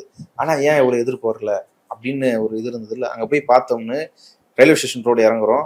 ரயில்வே ஸ்டேஷன் ரோட்ல அதான் ஏர்போர்ட்ல இருந்து ரயில்வே ஸ்டேஷன் ரோடு வரும். ரயில்வே ஸ்டேஷன் ரோட்ல போனவங்க தான் எங்க ஹோட்டல் இருந்தாங்க. ஹோட்டல் அங்க போற வழியெல்லாம் கேட்குறோம் ஆட்டோ டிரைவர்ஸ் கிட்ட. இதுல நாங்க கேட்டதுல ஒருத்தரோ என்னதான் சொன்னாரு, 15-20 பேர் டிக்கெட்னு ஒருத்தர் தான் சொன்னாரு, ஆமா நான் அப்படி ஒரு ஃபார்ம் நிறைச்சிருக்கேன், கேட்டாங்க நிறைச்சிருக்கிறேன் அப்படின்னு ஒருத்தர் தான் சொன்னாரு. அவங்க குடும்பத்துல இருக்கிறவங்கலாம் சொல்லல. ஆனா மத்தபடி எல்லாருமே வந்து அப்படி ஒரு ஃபார்ம் இருக்கிறது, அப்படி ஒரு நடைமுறை அங்க இருக்கிறதுன்றது தெரியல. இன்னொன்னு வந்து அவர் சொல்றாரு, ஆமா அதை நிறைக்கணும் அப்படின்னு. நாங்க கேட்டுட்டு இருக்கிற அன்னைக்கு லாஸ்ட் டேட், ஆமா அதை நிறைக்கணும் அப்படின்னு சொல்லிட்டு இருக்காரு. அவருக்கு தெரிஞ்சிருக்கு, ஆனா அதை நிறைக்க 1 மாசம் காலம் தான் டைம் கொடுத்துருந்தாங்க இல்லையா? அது வந்து கிராமப்புறங்கள்ல ஏழை எளிய மக்களிடம் அது வந்து போய் சேர்ந்துருக்குது. எப்படின்னா, இந்த ஃபார்மை நீ நிறைக்கலன்னா உனக்கு ரேஷன் கட் ஆயிரும், இந்த மாதிரி ஒரு விஷயங்கள் போய் சேர. அதனாலதான் ஒரு அம்மா நான் சொல்றேன், 400 ரூபாய் 35 கிலோ அரிசியை வித்து அந்த ஃபார்முக்காக லஞ்சம் எல்லாம் கொடுத்துருக்காங்க. ஏகப்பட்ட இடத்துல கலெக்ஷன் எல்லாம் நடந்திருக்குது. 100 ரூபாய் ஃபார்ம் நிறைக்கிறதுக்கு இப்பெல்லாம் கூட நடந்திருக்குது. இந்த விஷயங்கள் வந்து ஆர்டிகிளும் வந்திருக்குது. கேட்கும் பொழுது நாங்க போன ஏரியால இல்ல, ஆனா வெளியூர்ல நடந்ததாக அங்கங்க சொல்றாங்க. நீ ஏன் ஒரு ஏழை மக்கள் 100 ரூபாய் செலவழிக்கணும் அப்படிங்கறத யோசிப்பாங்க. ஆனா அவங்க போய் அந்த ஃபார்ம் வாங்குறாங்கன்னா அவங்களுக்கு ஒரு பயமும் சேர்த்து இதுல அனுப்பப்பட்டிருக்கு. ஆனா இப்போ எலெக்ஷன் கமிஷனுடைய தகவலின்படி 90 விழுக்காட்டுக்கு மேல எல்லாரும் ஃபார்ம் ஃபில் பண்ணிட்டாங்கன்னு ஒரு தகவல். நீங்க என்ன சொல்றீங்க? அவங்களுக்கு ஃபார்ம் இருக்குது, அதை ஃபில் பண்ணணும் அப்படிங்கிற அளவுல தான் தெரிஞ்சிருக்கு, அதுவும் பரவலா தெரியல. அப்படிங்கிற பொழுது எனக்கு என்ன கேள்வி வருதுன்னா, ஒருவேளை ஃபார்மை மக்களுக்கு பதிலாக கள்ள ஓட்டு போடுற மாதிரி நம்ம அவன் பேரு சரி ஃபில் பண்ணு அப்படிங்கிற அளவு ஆயிடுச்சா? அப்படியே தான் நடந்துருக்குதா அப்படின்னு கேள்விப்பட்டீங்களா? இந்த நடைமுறை என்னன்னா, இவங்க எலெக்ஷன் கமிஷன் விளக்குறது, BLOs வந்து வீடு வீடா போய் பூத் லெவல் ஆஃபீஸர்ஸ் வந்து வீடு வீடா போய் அந்த வீட்டில் இருக்கிறவங்க அங்கதான் வசிக்கிறாங்களா, 2வது இந்த SIRக்கு ரிக்வயர்மெண்ட் டாக்குமெண்ட்ஸ்லாம் அவங்க கிட்ட இருக்குதா என்னென்னலாம் பார்த்துட்டு அவங்க வீட்டில் போய் தான் சோதிச்சு பதிவு பண்ணுன்றதான் அந்த எனுமரேஷன் ஃபார்மை வந்து ஃபில் பண்ணுன்றதான் இவங்க வச்ச ப்ரொசீஜர். எத்தனை தடவை போகணும் அப்படின்றதையும் வந்து எலெக்ஷன் கமிஷன் வந்து விளக்குது. ஒரு பிஎல்ஓ வந்து ஒரு வீட்டுக்கு அந்த ஒரு வீட்டுக்கு ஒரு போறவங்க வந்து குறைஞ்சது 3 தடவை தான் போயிடணும். முதல் தடவை போய் சொல்லணும், ஃபார்ம் தரணும், அதுக்கப்புறம் போய் அதை ஃபில்அப் பண்ணி கேட்கணும். அந்த டாக்குமெண்ட்லாம் அது எடுக்க டைம் கொடுத்துட்டு மறுபடியும் அந்த டாக்குமெண்ட்டோட அட்டாச் பண்ணிட்டு ஒரு வாங்கிட்டு வரணும். இதுதான் எலெக்ஷன் கமிஷன் சொல்றது. சில இடங்களுக்கு பிஎல்ஓஸ் வந்து போயிருக்காங்க, ஒரு பாதி இடங்களுக்கு கூட போயிருக்கலாங்க வச்சுருங்க. எந்த இடத்துலையுமே ஒரு இடத்துல கூட வீட்டா எந்த பிஎல்ஓஸும் போல. தெருமுனை, ரேஷன் கடை, வேற எதனா அங்கன்வாடி, கிராம பஞ்சாயத்து ஆஃபீஸ் இந்த மாதிரி எதனா இருக்குதுன்னா அங்க வர வச்சு ஒரு எல்லாரையும் கூப்பிட்டு வர வச்சு அங்கே யாரெல்லாம் வாலண்டியர்ஸ் இருக்கிறாங்க அவங்க மூலியமா கூப்பிட்டு வர சொல்லிட்டு அங்க வர வச்சுதான் ஃபில் பண்றது. அப்படியும் எல்லாருமே அந்த நேரத்துல வீட்டுல இருக்க மாட்டாங்க. வர நேரத்துல வராதவங்களை பத்தி என்னன்னா ஒண்ணும் இல்லை. இப்படி முதல்ல வந்து அவங்கள ரீச் பண்ண நம்பர்ஸே வந்து ரொம்ப கம்மி 10 நாள்ல. இந்த ஸ்பெஷல் இன்டென்சிவ் ரிவிஷன் ரொம்ப அழுத்தமா போய் அங்க சர்ச் பண்ண போறோம். ஒருவேளை போலி வாக்காளர்கள் இருந்துட்டா, ஒருவேளை வெளிநாட்டுக்காரங்க இருந்துட்டா அப்படின்னு சொல்ற இவங்க பயமுறுத்துற மாதிரியான எந்த தீவிரமான அக்கறையோட கூட ஒருவேளை இவங்க சொல்ற நரேஷன் படி அக்கறையோட போய் அந்நியர்கள் வாழ்கிறார்களான்னு சொல்லி செக் பண்றது கூட கிடையாது. அந்த அக்கறையை வந்து சொல்லுவார். பிஎல்ஓ மேடம் ஒருத்தங்க கால், அந்த ஆடியோ இதுல பிளே பண்ணலாம். ஆடியோ இருக்குது. அந்த மேடம் வந்து அந்த மேடத்துக்கு கால் பண்ணேன். ஆனால் அந்த மேடம் பாவம் 19ஆம் தேதியில இருந்து உடம்பு சரியில்லை, இந்த பிஎல்ஓங்கிற அந்த டியூட்டினால ரொம்ப ப்ரெஷர் ஆகி எனக்கு உடம்பு சரியில்லை அப்படிங்க. சரிங்க மேடம், இந்த மாதிரி ஒரு ஃபார்ம் எடுக்கணும், ஏற்கனவே இங்கே ஒரு ஃபார்ம் எலெக்ஷன் கமிஷன் வந்து கொடுத்துட்டு இருக்காங்க, இன்னொரு ஃபார்ம் வந்து முனிசிபல் கார்பரேஷன்லேருந்து கொடுத்துட்டு இருக்காங்க, இப்போ நான் எதை நிறைக்கிறது, என்ன இது இந்த ஃபார்ம், இதை நம்பலாமா அப்படின்னு கேட்டால் அவங்க இன்னும் அதெல்லாம் நீங்கள் கவலைப்படாதீங்க, ஒரு பிரச்சனையாகாது, நீங்கள் ஃபார்ம் நிறைச்சி வாட்ஸ்அப்பில் அனுப்புங்க அப்படிங்கிறாங்க. இதுதான் இப்போ வாட்ஸ்அப்ல தான் என்ன சொன்னீங்க, ஸ்பெஷல் इंटेंसिव रिवीजन। ये फॉर्म इसमें कौन सी फॉर्म सही है मैडम? नगर परिषद से आ रहा है। हाँ जी। सादा। हाँ। आप लोग टेंशन मत लीजिए, सब लोग का भरा गया है। अच्छा, वो फॉर्म भर के देने से हो जाएगा? नहीं दीजिए, हम लोग भर चुके हैं। किस नाम से है? किस नाम से है? क्या नाम है उनका? मेरा व्हाट्सएप पर कर दीजिए। व्हाट्सएप पे कर देंगे। आप ही लोग का तो काम करते करते मेरा तबीयत इसी काम करते करते तबीयत खराब हो गया। हाँ, फील्ड में घूम ही रहे हैं। परेशान हो गया मैडम। இதுதான் அந்த ஸ்பெஷல் இன்டென்சிவ். வாட்ஸ்அப்ல ஃபார்ம் வாங்கி நிறைக்கிறது. அதாவது ஆமைக்கு பேர், ஆமை வந்து தன்னை புலின்னு வச்சுட்டு ஒன்று சுத்திட்டு இருக்குல்ல, அந்த மாதிரி இங்க வந்து என்ன சொல்றது, ஸ்பெஷல் இன்டென்சிவ் அப்படிங்கிற பேர்ல சகட்டு மேனிக்கு என்ன நினைக்காங்கன்னா, அந்த ஓட் லிஸ்ட் இருக்குல்ல, பழைய 24 ஓட் லிஸ்ட் எடுத்து வச்சுக்கிட்டு அதை வந்து இவங்க ஃபில் பண்றாங்க. அவங்களே ஃபில் பண்ணிக்கிறாங்க. நீ வரணும்னு அவசியம் இல்லை, முடிந்தா கொடு, இல்லைன்னா நானே நினைச்சுக்கிறேன். அதெல்லாம் வந்து அந்த அப்போ எனக்கு இதுல இருந்து இன்னொரு கேள்வி வருது. இசிஐ கொடுத்த டேட்டாவின் படி அவன் சொல்றதுல 20 லட்சம் பேர் டிசீஸ்டு ஓட்டர்ஸ், அதாவது இறந்து போயிட்டாங்க. 28 லட்சம் பேர் பெர்மனன்ட்லி மைக்ரேட்டட், 7 லட்சம் பேர் டூப்ளிகேட் என்ட்ரிஸ், 1 லட்சம் பேர் வந்து அன்ட்ரேசபிள் ஓட்டர்ஸ், அப்புறம் வந்து 15 லட்சம் பேர் வந்து வாங்கிட்டு போன ஃபார்மை திரும்ப கொடுக்கல அப்படின்னு ஒரு தகவல். இப்போ இந்த நம்பர்ஸ் இருக்குல்ல, இந்த நம்பர்ஸ் கூட ஒருவேளை மக்கள்கிட்ட போய் ரீச் அவுட் பண்ணி 1 மாசத்துக்குள்ள பீகார்ல இருக்க 38 மாவட்டங்களுக்கும் போய் எல்லாரையும் சேர்த்து இவ்வளோ வாக்காளர்கள் ரீச் அவுட் பண்ணி இந்த டேட்டாவை எடுக்கணும்னு சொன்னா, நீங்க சொல்ற இந்த அலட்சியத்தோடு கூடிய அந்த நடவடிக்கையில கண்டிப்பா சாத்தியமே இல்லை. கடைசி நாள் அன்னைக்கு ஒரு அம்மா எங்களுக்கு நாங்க வீடியோ எடுத்தோம். அந்த அம்மாட்ட, அதாவது எலெக்ஷன் கமிஷன் குறிப்பிட்டிருந்தது கடைசி நாள் 25ஆம் தேதி நாங்க போய் வீடியோ எடுக்கிறோம். அந்த அம்மா கையில ஃபார்ம் வச்சுருக்காங்க. பிஎல்ஓ வரல, யாரும் வரல, இந்த ஃபார்ம் என்கிட்ட தான் இருக்கு, நான் இப்ப யார்கிட்ட கொடுக்கணும்னு எனக்கு தெரியல அப்படின்னு சொல்றாங்க. இதே மாதிரி எத்தனை பேர் இருப்பாங்க ஒவ்வொரு ஊர்லயும். இது பட்னா சிட்டி, எந்த பிரதேசியும் வரலன்னு சொன்னாங்களா, எந்த பிஎல்ஓ வரலன்னாங்க. அதை நீங்க யூஸ் பண்ணிக்கோங்க. பிளஸ் இது வந்து பட்னா சிட்டில, கேபிட்டல்ல, இங்கதான் அதிகமான வாக்காளர்கள் வந்து என்ன சொல்றது எடுக்கப்பட்டிருக்காங்க. இப்போ வந்து இன்னைக்கு வந்து டேட்டா படி இசிஐ வந்து என்ன சொல்லுது அப்படின்னா, இங்கதான் அதிகமான பேர் வாக்காளர்கள் நீக்கப்பட்டிருக்காங்க பீகார் மாநிலத்திலே. ஆனா மாநிலங்கள மற்ற பகுதிகள்லாம் இன்னும் பின்தங்கிய பகுதிகள். அப்ப அங்கெல்லாம் என்ன நிலவரம் இருக்குன்னு கொஞ்சம் யோசிப்பாங்க. இல்ல, இந்த டேட்டாவே முதல்ல வந்து ஒரு ஃபேக். எப்படி சொல்றேன்னா, ஒரு 2 அடிப்படையில் சொல்றேன். வாக்காளர் நீக்கினான்னு சொல்லுவாங்கல்ல, அதாவது கேன்சல் பண்ணியிருக்கிறான்னு சொல்றாங்கல்ல, அதுல ஒன்று சொல்றேன். இன்னொன்று வந்து இவங்ககிட்ட டேட்டாவே கிடையாது. இப்படி ஒரு டேட்டா கொடுக்கறதுக்கான டேட்டாவே இங்க கலெக்ட் பண்ணல. முதல்ல 20 லட்சம் பேர் இறந்துட்டாங்கன்னு சொல்றாங்கல்ல. வருஷம் வந்து எலெக்ஷன் கமிஷன் வந்து ரிவைஸ் பண்ணோம், வாக்காளர்களை வந்து ரிவைஸ் பண்ணோம்.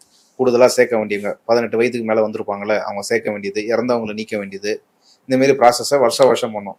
அப்படி பீகாரில் பண்ண ப்ராசஸில் 2024 பண்ணது 2025 ஜனவரி 1ஆம் தேதி, அது ஒரு மேண்டேட்டரி டேட், அந்த டேட்டில் தான் அறிவிப்பாங்க.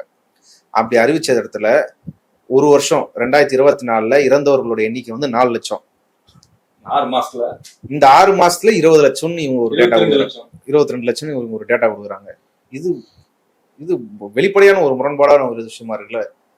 20 லட்சம் பேர் வந்து ஒரு 6 மாசத்துல செஞ்சாங்கன்னா அங்க ஏதோ ஒரு பேண்டமிக் சுச்சுவேஷன் இருக்குதுன்னு அர்த்தம், ஏதோ நாங்க நடந்திருக்குன்னு அர்த்தம். அப்படி எதுவுமே அங்க இல்லை. இதுலயே இது வந்து ஒரு ஃபேக்குன்றது தெரியுது. ரெண்டாவது, இந்த 15 லட்சம் பேர் வந்து ஃபார்மை கொடுக்கலன்றாங்களே. 15 லட்சம் பேருக்கு நீ ஃபார்ம் கொடுத்தேடா முதல்ல? ஃபார்ம் கொடுக்காததே கச்சிட்டோம். ஒரு தடவை ஃபார்ம் அவங்க கொடுத்துட்டு மறுபடியும் வாங்காதவங்க இன்னும் அதிகபட்சம். இது வந்து நாங்க எல்லாரையும் போய் நேரடி பார்க்கல, அங்க இருக்கிற எம்எல் கட்சி. அதான் 15 லட்சம் பேர் தான் சொல்றாங்க. இல்ல, அதுக்கும் மேல. எப்படின்னா பிஎல்ஓஸ் வந்து ஃபார்ம் கொடுத்ததுக்கு ஒரு கணக்கு, ஃபார்மை டவுன்லோட் பண்ணிட்டு அப்லோட் பண்ண முடியாம இருந்தவங்க பல கணக்கு. இன்டர்நெட்ல வந்து எலெக்ஷன் கமிஷன் வெப்சைட்ல ஃபார்மை டவுன்லோட் பண்ணிட்டு அதை அப்லோட் பண்ண தெரியாம, ஏன்னா அவங்க என்ன தயங்குறாங்கன்னா இந்த டாக்குமெண்ட்ஸ்லாம் நம்ம கிட்ட இல்லை, ஸோ நம்ம எப்படி இதை வந்து அப்லோட் பண்றதுன்றது அவங்களுக்கு அந்த ஒரு இது இல்லை. ஒன்று இன்டர்நெட் இல்லை, அப்புறம் வந்து ஒரு அச்சம் நிலவுகிறது. இன்னொன்று ஒப்பீட்டளவு பீகார்ல கல்வி அறிவு அவங்க மாலே அவங்க மார்க்சிஸ்ட் லெனின்ஸ் அந்த அவங்க இதுல இருந்து அவங்கள்ட்ட பேசிட்டு இருந்தப்போ அவங்க கேட்டாங்க ஒரு கேள்வி, என்னன்னா இங்க இருந்து பெர்மனன்ட்லி மைக்ரேட் ஆயிட்டாங்க, இங்க இருந்து போயிட்டாங்கன்னு சொல்லல, அவங்களோட டேட்டா எங்க, அவங்க இப்ப எங்க இருக்கிறாங்க, அந்த டேட்டா நீ கொடுக்க முடியுமா? அதை கூட எனக்கு ஃபர்ஸ்ட். பீகாரை மையப்படுத்தி தமிழ்நாட்டில் வந்து வன்முறை வெறியாட்டம் நடக்கிறது பீகாரிகள் மீது அப்படின்னு சொன்னபோது கூட எங்களுடைய இத்தனை லட்சம் மைக்ரேட்டட் லேபர்ஸ் இருக்காங்கன்னு பீகார் அரசாங்கம் லட்சக்கணக்கில் எல்லாம் பேசக்கூடாது, அது கோடி கணக்கு. நீங்க அதெல்லாம் கணக்கெடுத்து பாத்தீங்க அப்படின்னா அபிஷியலான தகவல் வந்து 3 கோடி. ஆனா அங்க இருக்கிற அரசியல்வாதிகள் அவங்கள்ட்ட பேசும்போது அது 4 கோடி வரை இருக்கும் அப்படிங்க. நாம 3 வேண்டாம் 4 வேண்டாம் 3.5 கூட எடுத்துக்கலாம். 3.5 கோடிங்கிறது ஒரு குட்டி மாநிலத்தோட இது. அது பக்கத்துல இருக்கிற யூபி எடுத்துக்கிட்டீங்கன்னா அங்க 8 கோடி பேர் புலம்பெயர்ந்திருக்காங்க. இந்த 8 + 3 மட்டுமே 11 கோடி பேர் இந்தியா முழுக்க வந்து பரவி விரவி இருக்கிறாங்க. அவங்களோட எண்ணிக்கை கொஞ்சம் யோசிச்சு பாருங்க. இவங்களோட டேட்டா எங்க இருக்குது, பெர்மனன்ட்லி வந்து நிரந்தரமாக இங்க இருந்து போயிட்டாங்க அப்படிங்கிறல போனவங்களோட லிஸ்ட் எங்க, அவங்க எங்க வாழ்றாங்க, அவங்களோட லிஸ்ட் எங்க, என்ன டேட்டா இருக்குது? அப்புறம் எப்படி நீ பாட்டுக்கு அசால்ட்டா நீ சொல்ற 22 எத்தனை லட்சம் பேர் வந்து புலம்பெயர்ந்து போயிட்டாங்கன்னு? நாட் ட்ரேசபிள்னு சொல்றாருங்களே, எத்தனை பேர்? 1 லட்சமா? இன்னும் கண்டுபிடிக்க முடியாதுங்க. அதுக்கு யார் பொறுப்பு? அதுல ரெண்டாவது இவங்க வந்து அந்த 91% என்னமோ நாங்க கவர் பண்ணிட்டோம், 7 கோடி சில்லற வாக்காளர்ல 90 முடிச்சிட்டோம்னு சொல்றாங்கல்ல. கண்டிப்பா வந்து அவங்களுக்கு வாக்காளர் அட்டை வந்து வழங்கப்படும்.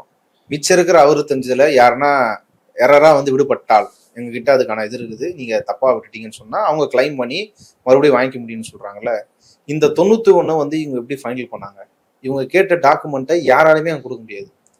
ஒரு அப்பர் கிளாஸ், ஒரு முன்னேறிய சமூக வர்க்கத்துல இருக்கிறவங்க யாருன்னா கொடுக்கலாம். ஓபிசில இருக்கிறவங்களே பெரும்பாலான கொடுக்க முடியாது. அங்க சாதி சான்றிதழ் வாங்குறதுன்றதே இங்க இருக்கிற மாரி ஒரு நார்மலான ப்ராசஸ் கிடையாது. இங்க மேனிட்டரி. அது பள்ளி கல்வியில இருந்து உயர்கல்வியில இருந்து வேலை வாய்ப்புல இருந்து எல்லாத்துக்குமே வந்து அது மேனிட்டரி. அங்க வந்து அப்படி ஒரு பழக்கமே இல்லை. ஏன்னா ஒரு 10வது தாண்டுறதுன்றது அங்க பெரிய விஷயம்.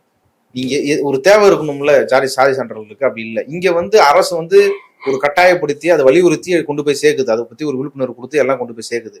அங்க அப்படி ஒரு ஸ்கீமும் இல்லை. அதனால சான்றிதழ் சான்றிதழ் வந்து அங்க அவசியம். அங்க அதிகபட்சம் இருக்கிற டாக்குமெண்ட்டே வந்து ration card, Aadhaar, voter ID, இது மூணு தான் அங்க வந்து அதிகபட்சம் இருக்கிற டாக்குமெண்ட்டே. இது 3மே வந்து எலெக்ஷன் கமிஷன் ஏத்துக்க முடியாதுன்னு சொல்லிடுச்சு. கோர்ட்ல வந்து கோர்ட்டே வந்து வலியுறுத்தி இதை ration card, Aadhaar, voter ID election commission கொடுத்த ஓட்டர் ஐடி செல்லாது. எலெக்ஷன் கமிஷன் மட்டும் செல்லும். அதனால வந்து கோர்ட் அதை வலியுறுத்தியும் கூட நீங்க இதை கன்சிடர் பண்ணலாம்னு வலியுறுத்தி கேட்டும் கூட அது எலெக்ஷன் கமிஷன் வந்து அதை ஒத்துக்கல. ஒழுங்கா ஃபார்ம் கொடுக்கல, கொடுத்த ஃபார்மை ஒழுங்கா வாங்கல, ஃபார்மை கொடுத்துட்டு போய் இத்தனை வாட்டி 3 வாட்டி வீட்டுக்கு வந்துட்டீங்களா, அத்தனை வாட்டி வீட்டுக்கும் போகல. ஆனா ஏற்கனவே இருந்த டேட்டா வச்சு தோராயமா நம்ம சொன்னா அது வந்து அவங்களே தான் ஃபில் பண்ணிருக்கணும். 1 மாசங்கிற அந்த சைக்கிளை வச்சு 91 விழுக்காடு ஃபில் பண்ணிட்டோன்னு வேற சொல்றாங்க. இப்ப இதெல்லாம் இருக்கும் பொழுது இந்த மக்கள் மத்தியில இது வந்து தங்களை சுத்தி நடக்கிற ஒரு வியூகம் வகுக்கப்படுகிறது ஏதோ ஒரு நோக்கத்திற்காக அப்படின்னு அந்த ஊர் மக்கள் என்ன கருதுறாங்க? அதை பத்தி நீங்க பேசிருப்பீங்களா? மக்களோட மூடு என்ன இருக்கு? ஒரு பதட்டம் இருக்குதா? இந்த பயம் அப்படிங்கிறது வந்து அவங்களுக்கு வந்து நீங்களும் நானும் நினைக்கிற அளவுக்கான ஒரு பயம் அப்படிங்கிறது வந்து இஸ்லாமியர்களுக்கு இருக்குது. ஏன்னா இஸ்லாமியர்கள் வந்து அதுவும் முழுசுமையா எல்லாரும் கிடையாது. அவர்கள் மத்தியில இந்த மாதிரி ஊர்வலம் போராட்டம்லாம் நடத்தி வைக்கப்பட்டு அவர்கள் புரிந்து கொண்டார்கள். அதனால அவங்களுக்கு ஒரு பயம் இருக்குது. என்னன்னா அஸ்ஸாம்ல கேட்கப்பட்ட அதே 11 டாக்குமெண்ட் தான் இந்த எஸ்ஐஆர்லையும் கேட்கப்படுது. இது ஒண்ணு. இன்னொன்று வந்து இந்த டாக்குமெண்ட் கொடுத்து நம்ம ப்ரூவ் பண்ணல அப்படின்னா நமக்கு இந்த கிடைக்கிற ரேஷன் கார்டு ரேஷன் கார்டு மூலமா கிடைக்கிற அரிசி இது எதுவும் கிடைக்காம போயிடும். இது 2 பயமும் இருக்குது. இந்த 2வது பயம் வந்து எல்லாத்துக்கும் இருக்கு. இந்து மக்களிடமும் இருக்குது, இஸ்லாமிய மக்களிடம் இருக்குது. ஆனால் குறிப்பாக குடியுரிமை போன்ற ஒரு பிரச்சனை, கேம்புக்கு அனுப்பப்படுவோம் அப்படிங்கிற பயமும், அதற்காக நாங்க போராடுவோம், உயிரே போனாலும் பரவாயில்ல போராடுவோங்கிற தைரியமும் இஸ்லாமிய மக்கள்கிட்ட பார்க்கணும். என்ன சொல்றாங்க வெர்பலி அதை கேட்கறதுக்கு? நாங்க வஞ்சிக்கப்பட்டுருவோம், அவ்வளவுதான் முடிஞ்சிச்சு அப்படின்னு ஒரு இதுல இருந்து பேசல, ஒரு கான்ஃபிடென்ட் இழந்த இடத்துல இருந்து பேசல. அவங்களுக்கு பயம் இருக்குது. ஆனா அதை விட அதிகமா மோடி மீதும் பாஜக மீதும் ஆத்திரம் அதிகமா இருக்குது. தொடர்ச்சியா வந்து இஸ்லாமியர்கள் வந்து அவர் வந்து ஒரு எல்லாருக்குமான தலைவர்னு முதல் மோடியை சொல்லாதீங்க, எல்லாருக்குமான பிரதமர்னு முதல் மோடியை சொல்லாதீங்க. அப்படி அவர் கிடையாது. தொடர்ச்சியா வந்து இஸ்லாம் மதத்துக்கு எதிராக, இஸ்லாமியர்களுக்கு எதிராக தான் அவர் செயல்பட்டு வர்றாரு. எங்க கிட்ட வந்து எங்க அப்பாவோட பர்த் சர்டிஃபிகேட், எங்க அம்மாவோட பர்த் சர்டிஃபிகேட் கேட்கறாங்களே, இதை கேட்கறவங்க, அவங்களுக்கு வந்து பேசுறவங்க, அவங்களுக்கு எப்படியும் ஒரு 55-60 வயசு மேலதான் இருக்கும். மோடியால அவங்க அம்மாவோட பர்த் சர்டிஃபிகேட்டை கொண்டு வர முடியுமா? மோடியால அவங்க அம்மா அவங்கள வந்து எங்க பிரசவிச்சாங்க, எங்க பெத்தாங்க அப்படின்ற விவரத்தை சொல்ல முடியுமா? அதுக்கான சர்டிஃபிகேட்டை கொடுக்க முடியுமா? இதெல்லாம் யாராலையும் கொடுக்க முடியாது. அப்ப எந்த சர்டிஃபிகேட்டும் கிடையாது. ஓட்டர் ஐடி எப்போ வந்தது, ஆதார் கார்டு வந்தது, இதெல்லாம் எப்போ வந்தது? அந்த சர்டிஃபிகேட்லாம் கூட கேட்க வேண்டிய அவசியம் என்ன? டீ வித்து அந்த ஆளுக்கு அறிவு ரொம்ப வளர்ந்துச்சு போல அப்படின்ற அளவுக்கு அவரை திட்டுறது, அவருக்கு எதிராக கொந்தளிக்கிறது, இந்த மனநிலைமை தான் இஸ்லாமியர்கிட்ட இருந்தது. ஏன்னா அவங்க எவ்வளவு சகிக்க முடியுமோ அவளை சகிச்சு முடிச்சுட்டாங்க. அந்த ஆற்றாமையில இருந்து ஆமா, தங்கள் மீதான அழுத்தம். என்ன சொல்றாரு அப்படின்னா, மோடியோட ஆட்களை இங்க கூட்டுவாங்க, 2 நாள் கட்டி போட்டு நான் பட்டினி போடுறேன், அந்த பட்டினி கிடக்கும் பொழுது வயிறு எரியும்ல, அப்பந்தான் இன்னொரு மனுஷனோட வயிறு எப்படி எரிஞ்சிட்டு இருக்குன்னு தெரியும். எங்க வயிறு அவ்வளவு எரிஞ்சிட்டு இருக்குது. மோடிக்கு ஆதரவா மோடிக்கு ஆட்கள் இருக்காங்களே, அவங்க கொண்டு வாங்க, அவங்களுக்கு நான் பாடம் கற்பிக்கேன், அவங்க 2 நாள் கட்டி போட்டு பட்டினி போடுங்க, அப்ப தெரியும் அவனுக்கு என்ன எங்க வயிறு எவ்வளவு இருக்குன்னு. இந்த வார்த்தைகள் வந்து மோடி எல்லாம் சொல்ல, மோடிக்கு நீங்க ஆதரவு பண்றியா, அவங்க மேலே கூட அவங்களுக்கு வந்து ஏன்னா எப்படா அப்படி இருக்கீங்க, சக மனுஷன் வந்து இப்படி கொடுமைப்படுத்துறான், ஆனா நீங்க இப்படி கண்ணு மூடிட்டு அவருக்கு சப்போர்ட் பண்றீங்களே அப்படிங்கிற ஒரு அந்த ஆதங்கமும் அதுல சேர்ந்தே வருது. கோபமும் இருக்குது, ஆதங்கமும் இருக்குது. அவங்க கேட்டதெல்லாம் பாத்தீங்கன்னா அவ்வளவு வண்டியா கேட்டுருக்காங்க. எல்லாத்தையும் கேட்க முடியாது, எல்லாத்தையும் பிளே பண்ணவும் முடியாது, அவ்வளவுக்கு அவங்க கோபத்துல கேட்டுக்கிறாங்க. இந்த பசியின் துயரம் இந்துக்கள் என அறியப்படுவோர் SC ST OBC இவங்க மத்தியில இருக்குதா? அவங்க என்ன சொல்றாங்க?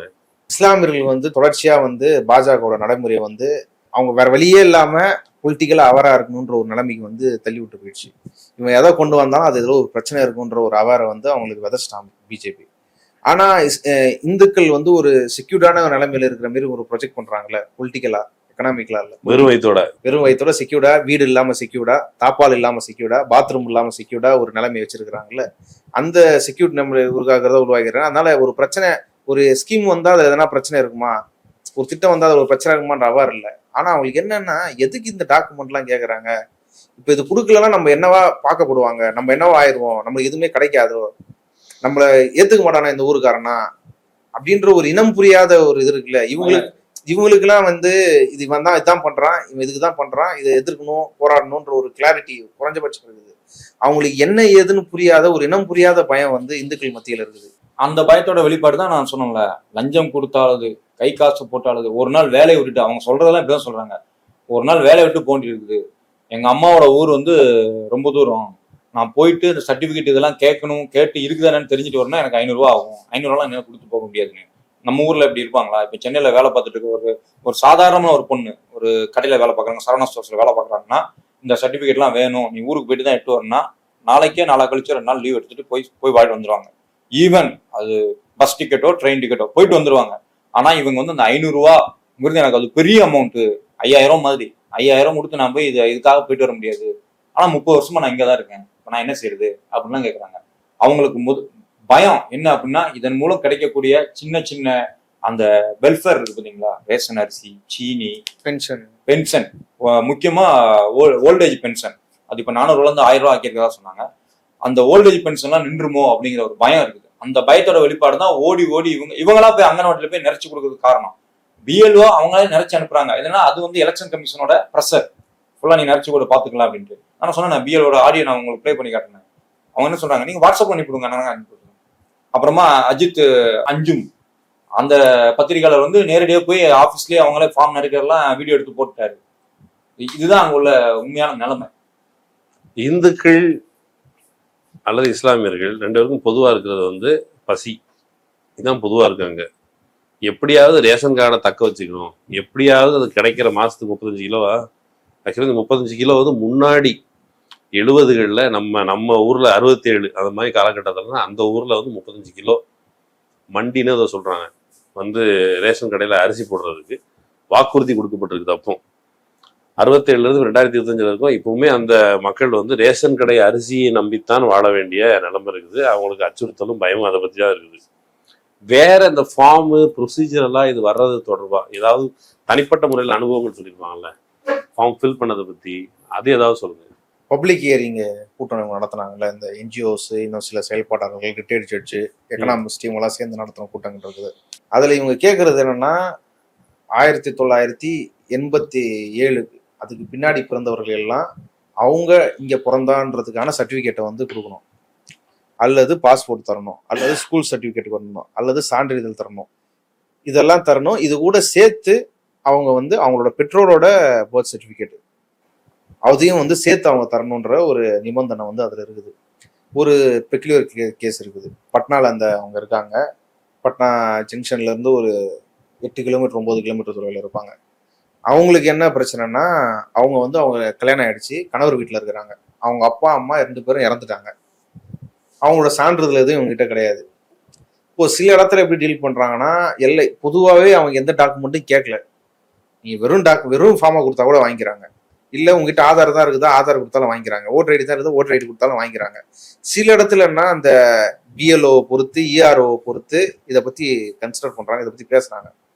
அவங்க என்ன சொல்கிறாங்கன்னா, எங்கள் அப்பா இறந்துட்டாரு, எங்கள் அம்மா இறந்துட்டாங்க, அவங்களுக்கான டாக்குமெண்ட் எதுவும் இல்லை, என் கணவர் இருக்காரு, அவர் வீட்டில் தான் நான் இருக்கிறேன், என் கணவர் அவர் ப்ரொடியூஸ் பண்ணிட்டார் அவருக்கான இது எனுமரேஷன் ஃபார்மை, அவருக்கான சர்டிஃபிகேட்ஸ் இருக்குது, நான் அதை கொடுக்குறேன்னா அதை கன்சிடர் பண்ண முடியாது, உங்கள் அப்பா இல்லை உங்கள் அம்மான்றது அவங்களுக்கு கொடுத்தா தான் கன்சிடர் பண்ண முடியும்னு சொல்லிட்டாங்க. இவங்க நாங்கள் ஒரு என்ஜிஓ சொன்னோம்ல, சம்மர் சேரிட்டபிள் ட்ரஸ்ட்ன்றது தான் இந்த என்ஜிஓ. அவங்க வந்து அந்த கேஸ் எல்லாம் ஃபைன் பண்ணுறாங்க. அவங்ககிட்ட வந்து அவங்க முறையிட்டு இருக்கிறாங்க. அவங்க வந்து பிஎல்ஓஸ் கிட்ட இஆர்எஸ் கிட்ட கேட்டு அதை சரி பண்ணி ட்ரை பண்ணுறாங்க. நாங்கள் இருந்த டேட் 25-26 வரைக்கும் அதை சரி பண்ண முடியல. அதாவது அந்த டேட் முடிஞ்சிருச்சு, அவங்க ப்ராசஸ்க்கான டேட் முடிஞ்சிச்சு, அது வரைக்கும் சரி பண்ண முடியல. அவங்களால வந்து அந்த எனுமரேஷன் ஃபார்மை வந்து ஃபில் பண்ண முடியல. காரணம் அவங்க போட்ட அந்த ரெகுலேஷன். அதில் ஸ்ட்ரிக்டாக நின்னாங்கல்ல, வேற எல்லாருக்குமே அப்படி இருந்தால் யாராலுமே அப்படி பண்ணியிருக்க முடியாது. அந்த ஒரு ஸ்பெசிஃபிக் கேஸில் அப்படி நின்றுக்கிறாங்க, அதனால் அவங்க பண்ண முடியல. இவங்க ஒரு தனிமைப்படுத்தப்பட்ட ஒரு அச்சத்தில் அவங்க குடும்பத்திலே அவங்க அப்படி இருக்கிறாங்க. இது பிரச்சனை என்னன்னா, குறிப்பாக மருமகள்கள் வந்து அதிகமாக பாதிக்கப்படுறாங்க. அப்பா அம்மாவோட இருக்கிறவங்க கூட அவங்க அப்பா அம்மா அங்கே இருக்காங்க, எபிக் நம்பர், அதான் அந்த ஓட்டர் ஐடி நம்பர், இது மாதிரி இதை வச்சு இது பண்றாங்க. கல்யாணம் ஆகி வெளியில வந்திருக்காங்கல்ல, வேற ஊருக்கு வந்துட்டாங்க. அவங்களுக்கு வந்து தன்னை ப்ரூவ் பண்றதுக்கு, தன்னை நிரூபிக்கிறதுக்கு வந்து புருஷனோடதெல்லாம் கிடையாது, அவங்க அப்பா அம்மாவோட இட்டு வா அப்படிங்கிறாங்க. இதுல பெற்றோர் இழந்தவங்களே எவ்வளவு பேர் இருப்பாங்கல்ல, எல்லாருக்குமே வந்து பெற்றோர் இருப்பாங்கன்னு சொல்ல முடியாது. இல்லை, பெற்றோர் இழந்தவங்களே ஒரு கணிசமான இடத்துல இருப்பாங்க. பெற்றோர் இழந்தவங்க அவங்க எந்த சான்றிதழை வச்சு, 87க்கு அப்புறம் பிறந்த பெற்றோர் இழந்தவங்க அவங்க எந்த சான்றிதழை வச்சு இந்த 11 டாக்குமெண்ட்ல எதனா ஒண்ணு கொடுத்தா போதும். ஆனா இந்த இது இருக்குல்ல, ரெகுலேஷன் இருக்குதுல்ல, 11 டாக்குமெண்ட்ல ஒண்ணு கொடுத்தாலுமே கூட 87க்கு அப்புறம் பிறந்தீங்கன்னா ஒருத்தரோட அப்பா இல்ல அம்மா ஒருத்தரோட பர்த் சர்டிஃபிகேட் தரணும். 2003க்கு அப்புறம் பிறந்தீங்கன்னா அப்பா அம்மா 2 பேரோட பர்த் சர்டிஃபிகேட் தரணும். அப்போ பெற்றோர் இல்லாதவங்க எல்லாருமே வந்து இதுல கணிசமா பாதிக்கப்படக்கூடிய ஒரு நிலைமை இருக்கு, ஒரு அச்சம் இருக்குது. ஆனா இதை ஸ்ட்ரிக்டா ஃபாலோ பண்ணி எந்த பிஎல்ஓஸும் அந்த ஃபார்முங்களை வாங்கல, கண்டமேனிக்கு வாங்கி வச்சிருக்காங்க. அதையும் வந்து முழுக்க வாங்கல. நாங்க விசாரிச்ச வரைக்கும் பல கட்சிகள்கிட்ட பேச, ஆர்ஜேடி, எம்எல், லிபரேஷனு, இவங்ககிட்டலாம் பேசினவருக்குமே கூட, என்ஜிஓஸ் இவங்ககிட்டலாம் பேசினவருக்கு கூட 50% தொட்டிருந்தா பெரிய விஷயம். 50% வாக்காளர்களை வந்து பீகார்ல கவர் பண்ணியிருந்தா பெரிய விஷயம். அது கூட நடக்கலன்றது தான் யதார்த்தம். பீகார்ல வந்து லோக்கல்ல வந்து ட்ரீ மெத்தடுங்கிற மாதிரி ஒரு மெத்தட் உண்டு. இப்போ அண்ணன் தம்பி 2 பேர் இருக்காங்கன்னா அவங்க 2 பேர் மேல நிலம் இருக்குல்ல, அது வந்து அந்த மாதிரி ஒரு ரெஜிஸ்ட்ரேஷன் ஆகலாம், ஏதோ ட்ரீ மெத்தட்னு சொன்னாங்க, ஞாபகம் இருக்காங்க. சாஹிப் சொன்னாரு. அதை கூட இவங்க வந்து ப்ரூஃபா வந்து ஆட் பண்ணல. பீகார்ல நீ இது பண்ற, பீகார்ல நீ ப்ரூஃப் கேட்கற, இங்கெல்லாம் ப்ரூஃப் வந்து இப்படிதான் வச்சிருப்பாங்க. அண்ணன் தம்பிக்கு வந்து ட்ரீ மெத்தட்னு ஒரு இது உண்டு. அதை கூட நீ வந்து ஏன் ஃபார்ம்ல வைக்கல, எந்த டாக்குமெண்ட்லாம் எங்களுக்கு வந்து வாய்ப்பு வசதி இல்லாதோ அதெல்லாம் நீ 11 ஃபார்ம்ல வச்சிருக்கிற அப்படின்னு அவங்க குற்றம் சாட்டுறாங்க. அதான் இன்னொரு கேஸ், தேவின்னு சொல்லி ஒரு பெரியவங்க, அங்க வந்து மழை காலம், அந்த மான்சூன் பீரியட் வந்ததுனால மழை வந்து தண்ணி தேங்கி வீடுகள் வந்து அதில் சேதமடைகிறது, பாதிப்படைகிறது, இந்த மாரி முழுகிற அளவுக்கு பாதிப்படைகிறதுன்ற விஷயம்லாம் இருக்குது. நிறைய வீடுகள் வந்து அப்படி இதுவாக இருக்குது. அதில் வந்து டாக்குமெண்ட்ஸ்லாம் இழந்துருக்குறாங்க பெரும்பாலுமா. தெரிஞ்சு ரிஜிஸ்டர் ஆன கேஸ் வந்து தேவி. அவங்களுக்கு வந்து எந்த டாக்குமெண்ட்டும் இல்லை. அவங்க வந்து உறவினரே இல்லை. அவங்களுக்கு பிறந்தவங்களே இறந்துட்டாங்க, அவங்களுக்கு முன்னாடி இருந்தவங்களும் இல்லை, தூரமா எங்கன்னா இருப்பாங்க போல. பெத்தவங்களும் இறந்துட்டாங்க, இவங்க பெத்தவங்களும் இறந்துட்டாங்க. ஆமா, அவங்களுக்கு இப்போதைக்கு கூட இருக்கவங்க யாரும் இல்லை. இருந்த கொஞ்சம் கொஞ்சம் டாக்குமெண்ட்டும் இவங்க கேட்குற டாக்குமெண்ட் எப்படி அவங்க கிட்ட இருக்க போறது இல்லை. அவங்களுக்கு இருந்த ஆதார், ரேஷன் இந்த மாதிரி விஷயங்களும் அந்த மலையில வந்து பாதிப்புக்குள்ளாயிடுச்சு. அவங்க வந்து எப்படியுமே அவங்களால அப்ளை பண்ண முடியல.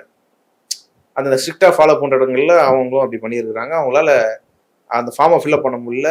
அங்க இருக்கிற கட்சிகள், என்ஜிஓஸ் வந்து எவ்வளோ ட்ரை பண்ணி பார்க்குறாங்க, அவங்களாலும் அப்ளை பண்ண முடியல. ஆனா இந்த மாரி கேஸை பத்தி எலெக்ஷன் கமிஷன் வந்து அதுக்கான ஒரு கேட்டகரி இருக்குல்ல, சொல்லியிருக்கிறாங்களா, பர்மனன்ட் மைக்ரன்ஸ், டிசீஸ்டு இந்த மாதிரி வச்சிருக்காங்களா, இந்த மாரிக்கான ஒரு கேட்டகரி, இந்த ஆதாரங்கள் இல்லாதவர்கள், இதை கொடுக்க முடியாதவர்கள் அப்படின்னு ஒரு கேட்டகரியை வந்து ஓப்பன் பண்ணவும் இல்லை.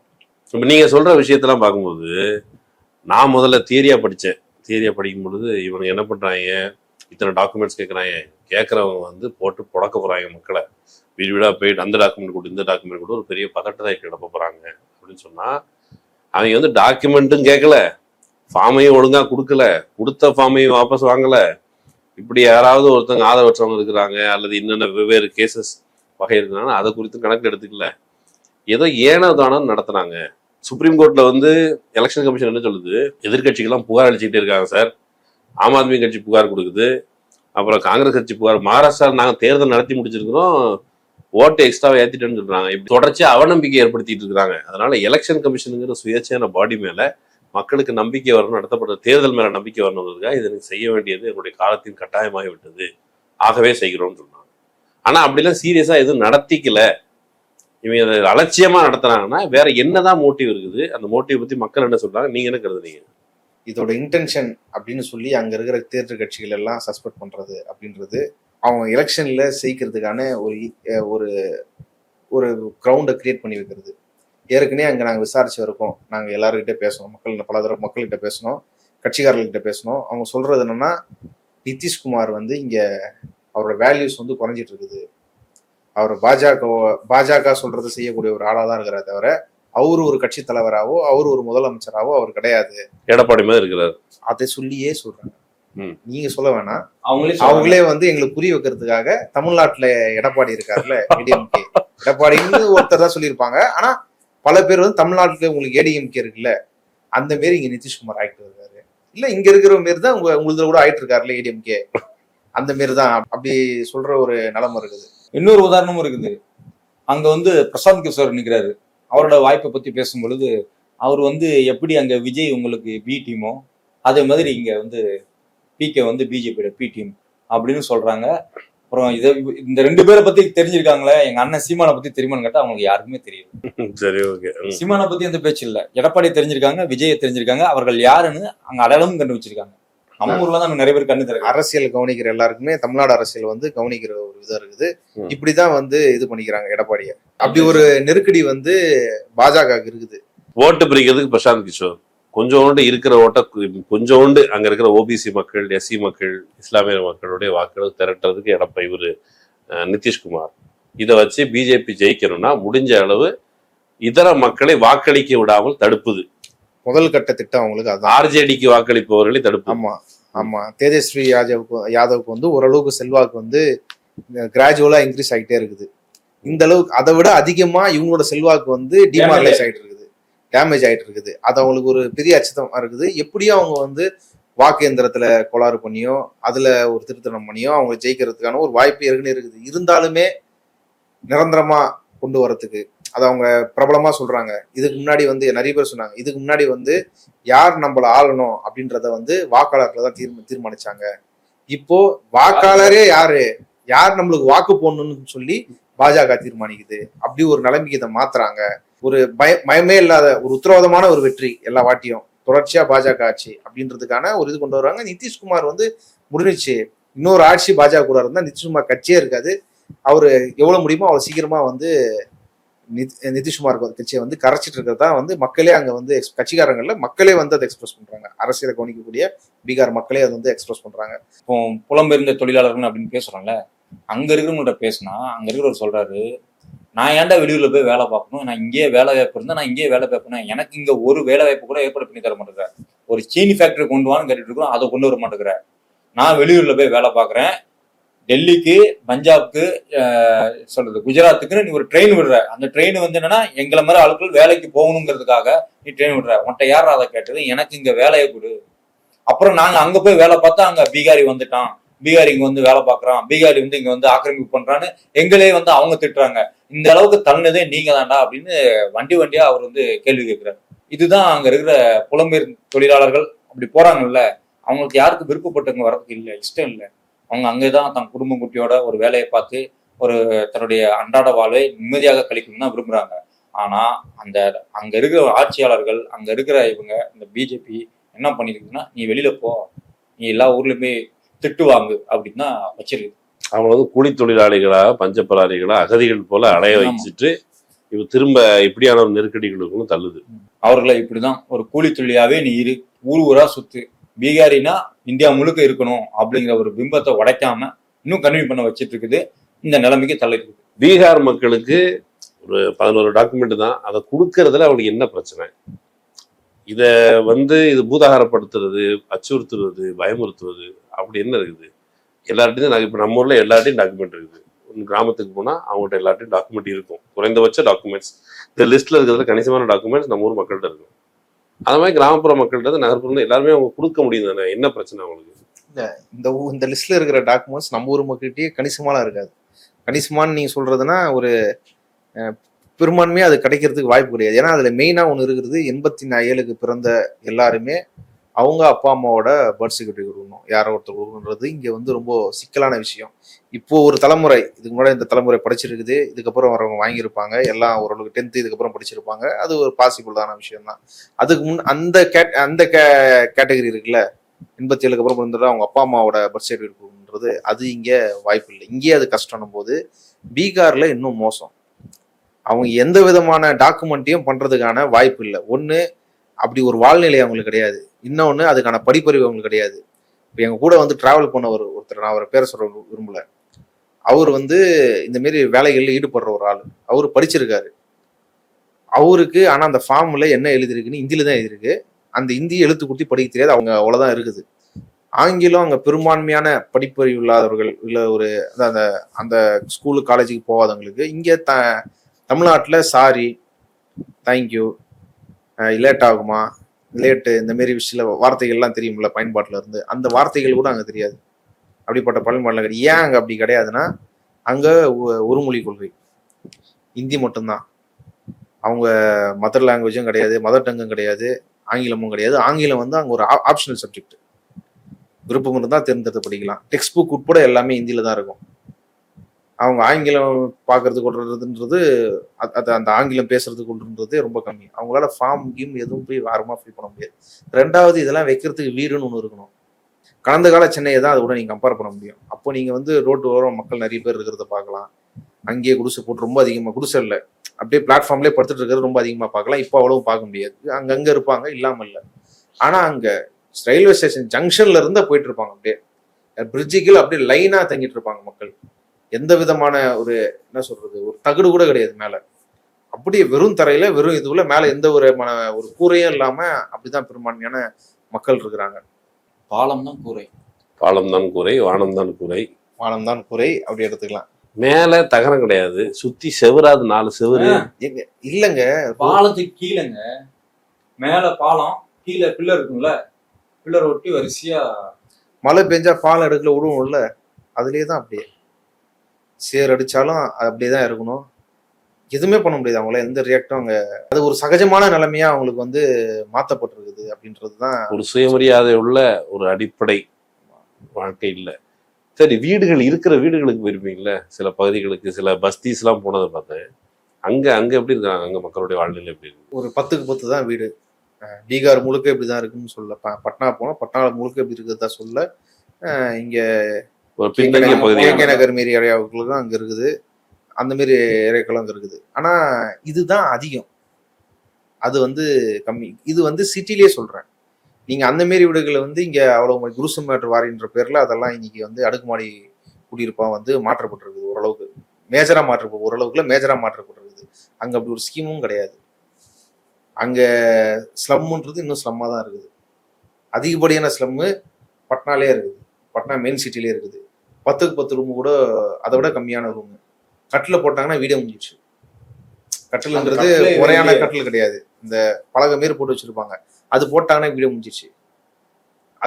அதுக்குள்ளதான் 6 பேரா இருந்தாலும் சரி, 7 பேரா இருந்தாலும் சரி, கணவன் மணியா இருந்தாலும் சரி, அவங்களோட அண்ணன் தம்பிங்க யாருன்னா அக்கா தங்கி யார் இருந்தாலுமே அதுக்குள்ள முடிஞ்சவருக்கும் வெளில.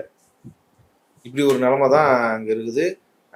ட்ரைனேஜ் சிஸ்டம் ஒழுங்காக கிடையாது. இப்போ வரைக்கும் வந்து கரண்ட் கம்பி மேலே தான் போகுது.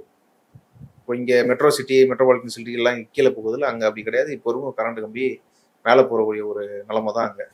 அப்போது அவங்களுக்கு போயிட்டு வர்றதுக்கு, ஒரு இடத்துக்கு படிப்புக்கிறதுக்கான ஒரு ஆங்கில அறிவு பெறத்துக்கான அங்கே வாய்ப்பும் அந்த அரசாங்கக்கிட்ட இல்லை. போய் டிரான்ஸ்போர்ட் போயிட்டு வர்றதுக்கான இங்கே இலவச பேருந்து பெண்களுக்கு இருக்குது, படிக்கிறவர்களுக்கு மாதம் 1000 ரூபா இருக்குது. அதை ஊக்கப்படுத்துறது இருக்குதுல, கல்வி அறிவு பெறுறதுக்கு, கல்வி அறிவு பெறுகிறது, அதுலேருந்து வேலை வாய்ப்பு அடைகிறது, அதுலேருந்து தானே ஒரு ஸ்டாண்ட் ஏறும். அப்படி ஒரு கிராஜுவலான ஸ்கீம்ஸு, கிராஜுவலான க்ரோத்து அப்படின்றது இங்கே தமிழ்நாட்டில் இருந்தது அப்படி எதுவுமே இல்லாததுனால, பல வருஷங்களாக இல்லாததுனால அதே தேக்க நிலையில தான் பீகார் இருக்குது. அது அடுத்த கட்டத்துக்கு போகிறதுக்கு ஏதோ ஒன்று போடணும்ல, அது எதுவுமே போடப்படலை. அது எதுவுமே போடப்படாத அதே நிலைமையில் இருக்கிற அந்த பீகார் 30 வருஷத்துக்கு முன்னாடி இருக்கிறவங்க கிட்ட இப்போ இருக்கிற தமிழ்நாட்டால் கொடுக்குறதே எவ்வளோ கஷ்டம்னா, 30 வருஷத்துக்கு முன்னாடி இருக்கிற தமிழ்நாட்டில் இந்த டாக்குமெண்ட் வந்து கேட்டால் எவ்வளோ நெருக்கடியாக இருக்குமோ அதை விட கொடூரமான நிலைமை தான் பீகார் மக்கள் இருக்கிற நிலைமை. உழைச்சிக்கிட்டே இருப்பாங்க. நாங்கள் ஒரு ஹோட்டலில் சாப்பிட்டோம் ரூம் பக்கத்தில், 24 மணி நேரம் அந்த ஹோட்டலு, வேலை செய்யறது 4 பேர். ஒரு நைட் 11 மணிக்கு பார்த்தாலும் அவங்க இருக்காங்க. ஒரு பொண்ணு 3 ஆண்கள். அவங்களே தான் மாவு பிசைவாங்க, அவங்களே தான் உருளைக்கிழங்கு அவிப்பாங்க, செய்வாங்க, அவங்களே தான் பருப்பு வைப்பாங்க, எல்லாமே அவங்களே தான். தங்குறது அங்கேயே தான். ஆள் கஸ்டமர் கொஞ்ச நாள் வரலன்னா யாருன்னா ஒருத்தர் 2 பேர் அப்படி கொடுத்துப்பாங்க. 24 மணி நேரம் அதை செஞ்சுக்கிட்டே இருப்பாங்க. இதுதான் அவ்வளோ கஷ்டப்பட்டு உழைக்கிறாங்க. ஏன் அவங்களுக்கான அடுத்த கட்ட போக முடியல அப்படின்னா, அங்க ஒரு நல்ல வாழ்க்கையை கற்பனை பண்ணுவதற்கான சூழல் கூட அங்க இல்லை. கொஞ்சம் யோசிச்சு பாருங்க. இந்தியாவோட முக்கியமான மெட்ரோக்கள் இல்லை இந்தியாவோட வளர்ச்சிக்கு எல்லா இடத்துலையுமே பீகார் மக்களுடைய உழைப்பு வந்து இல்லாமல் இருக்கவே வாய்ப்பு கிடையாது. நீங்கள் கேரளாவில் வந்து ஒரு மெட்ரோ இருக்குன்னா அதுக்கு கீழே வந்து 4 பீகாரை வந்து இறந்துருப்பாங்க, அவங்களோட ரத்தம் இருக்கும். இதுதான் உண்மை. அவ்வளோ உழைக்கும் உழைப்பாளிகள். நீங்கள் சொல்கிற மாதிரி எப்படி சொல்கிறது, ரொம்ப இன்னசென்ட்டும் கூட. நாங்கள் ட்ரைபாடை மறந்து வச்சுட்டு வந்துட்டோம். ஒரு ட்ரைபாடை ஒரு கடை கீழே, ஒரு பான் கடைக்கு பக்கத்தில் மறந்து வச்சுட்டு வந்துட்டோம். மழை பெஞ்சது ஒதுங்கி நின்னோம், கிளம்பி கையில் எடுத்துகிட்டே இருந்தோம், கேமரா கீழே வச்சு, ட்ரைபாடை கீழே வச்சு, அடுத்தது மழை பெஞ்சது, ஆட்டோ ஏறி போயிட்டு மறந்துட்டோம். நாங்கள் அப்புறம் அது வந்து எங்கள் ஹோட்டல் பக்கம், ஹோட்டலுக்கு ஃபோன் பண்ணோம். ஹோட்டலில் இருக்கிற வந்து ஒரு எப்படியும் 60-70 வயசு இருக்கும் அவருக்கு. அவரு 2 மாடி கீழே இறங்கி போய் அந்த பான் கடையில கேட்டு, அந்த பான் கடைக்காரரு இங்கதான் இருக்குது, இந்த மதராசி அண்ணா அவங்க இருந்தாங்க, அவங்க குழு தான், அவங்க தான் வீடியோ எடுத்துட்டு இருந்தாங்க, இங்கதான் இருக்குது, அந்த ஹோட்டல்ல தான் இருப்பாங்கன்னு நினைச்சு அவங்கள்ட்ட கொடுக்க போனேன். அது கொஞ்சம் பெரிய ஹோட்டல், நம்மளை பார்த்து பெரிய ஹோட்டல் தங்கியிருப்பாங்கன்னு நினைச்சிட்டாங்க போல. அங்க கொடுக்கலாம் கேட்கலாம்னு நினைச்சேன், நீங்களே வந்துட்டீங்கன்னு பத்திரமா வாங்கினதுக்கு அப்புறம் மறுபடியும் எனக்கு கால் பண்ணாரு அந்த பெரியவர் வந்து, வாங்கியாச்சு, இங்க சேஃபா இருக்குது, உங்களுக்கு வேணும்னா இப்போ வந்து வாங்கிக்கோங்க, நான் ரூம்ல வச்சிருந்தேன் அப்படிங்கிற. இன்னசென்டாவும் இருக்கிறாங்க, அதே மாதிரி உழைப்பாளியும் இருக்கிறாங்க.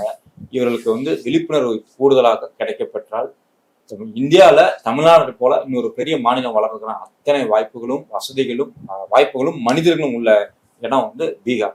ஆனா அதை செய்ய விடாம நம்மளை எப்படி முன்னாடி தடுத்து வச்சிருந்தாங்களோ, அது மதத்தின் பெயரால், சாஸ்திரத்தின் பெயரால், சம்பிரதாயத்தின் பெயரால் தடுத்து வச்சிருக்காங்க. இன்னொரு ஒரு முக்கியமான விஷயம் இந்த இன்டர்வியூல சொல்ல வேண்டியது, நம்ம மண் மாதிரியே அங்க வந்து RSSஓ இல்ல இந்து முன்னணியோ அங்க முழுதாக பெருசா ஒன்றும் வேறு மடக்கன்னாலே நம்ம மொத்தமா அப்படி பார்க்கணும்ல.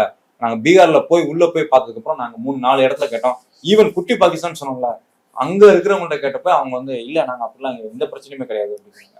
அப்புறம் வந்து இவங்க வளர்றதுன்றது நிதிஷ்குமார் கட்சியை கபலீகரம் பண்ணி, அவங்களோட ஆட்களை கபலீகரம் பண்ணி, அப்படி பொய் வாக்குறுதியில கொடுத்து ஒட்டுண்ணியா தான் வளர்றாங்களே தவிர, இந்த பிளவுவாத அரசியல் இருக்குல்ல பாஜகவோடது, யூபியில வந்து அப்படி ஒரு இஸ்லாமியர்கள் மீதான ஒரு வெறுப்பு, தலித்துகள் மீதான ஒரு வெறுப்பு, அதுல அரசியல் பண்ணி வாக்கு சேரிக்கிறதுல அப்படி ஒரு பிளவுவாத அரசியல் வந்து பீகார்ல எடுபடல.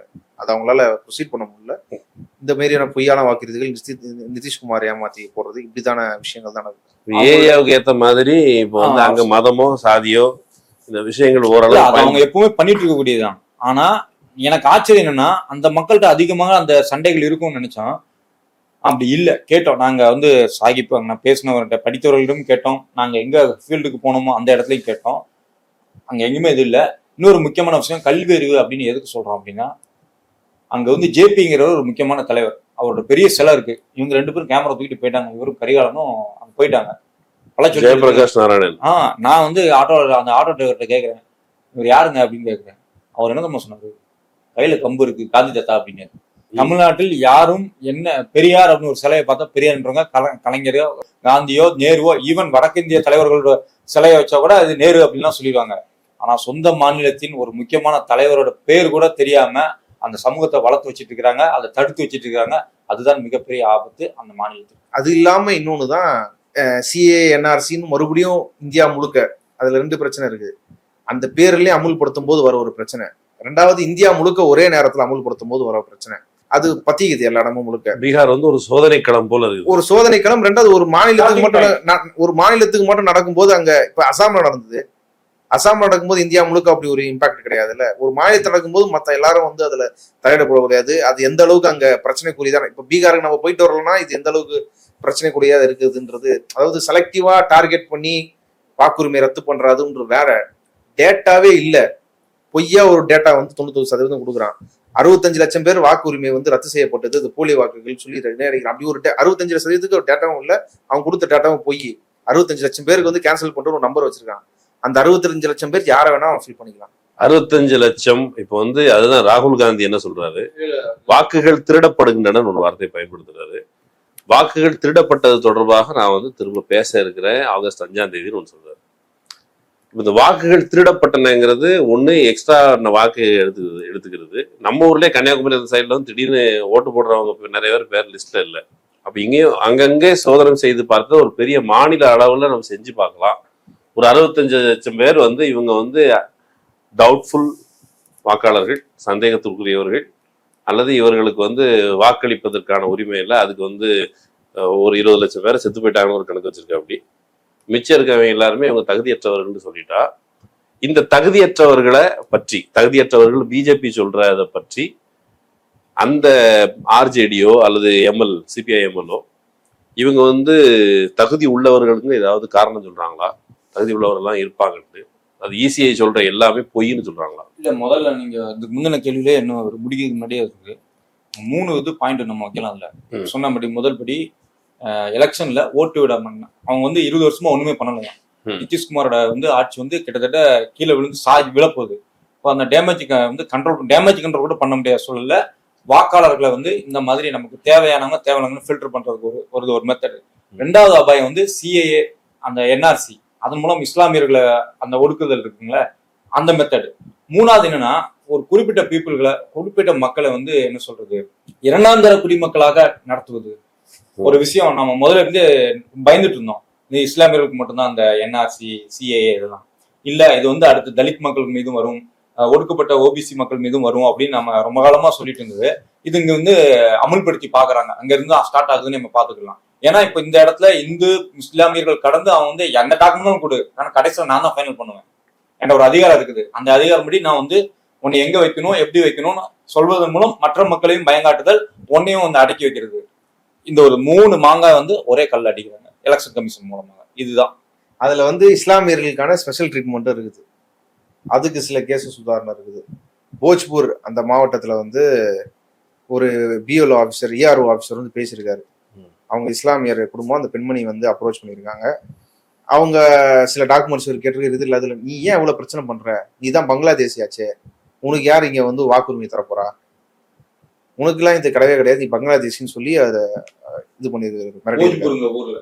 யார் இதை சொல்றது? இஆர்ஓ. அதனால எந்த ப்ரூஃப் வச்சு சொல்றாரு இதை? அவரு பொதுவா இஸ்லாமியர்னாலே பங்களாதேஷ்ன்றத அவரு அப்படி மீன் பண்றாரு.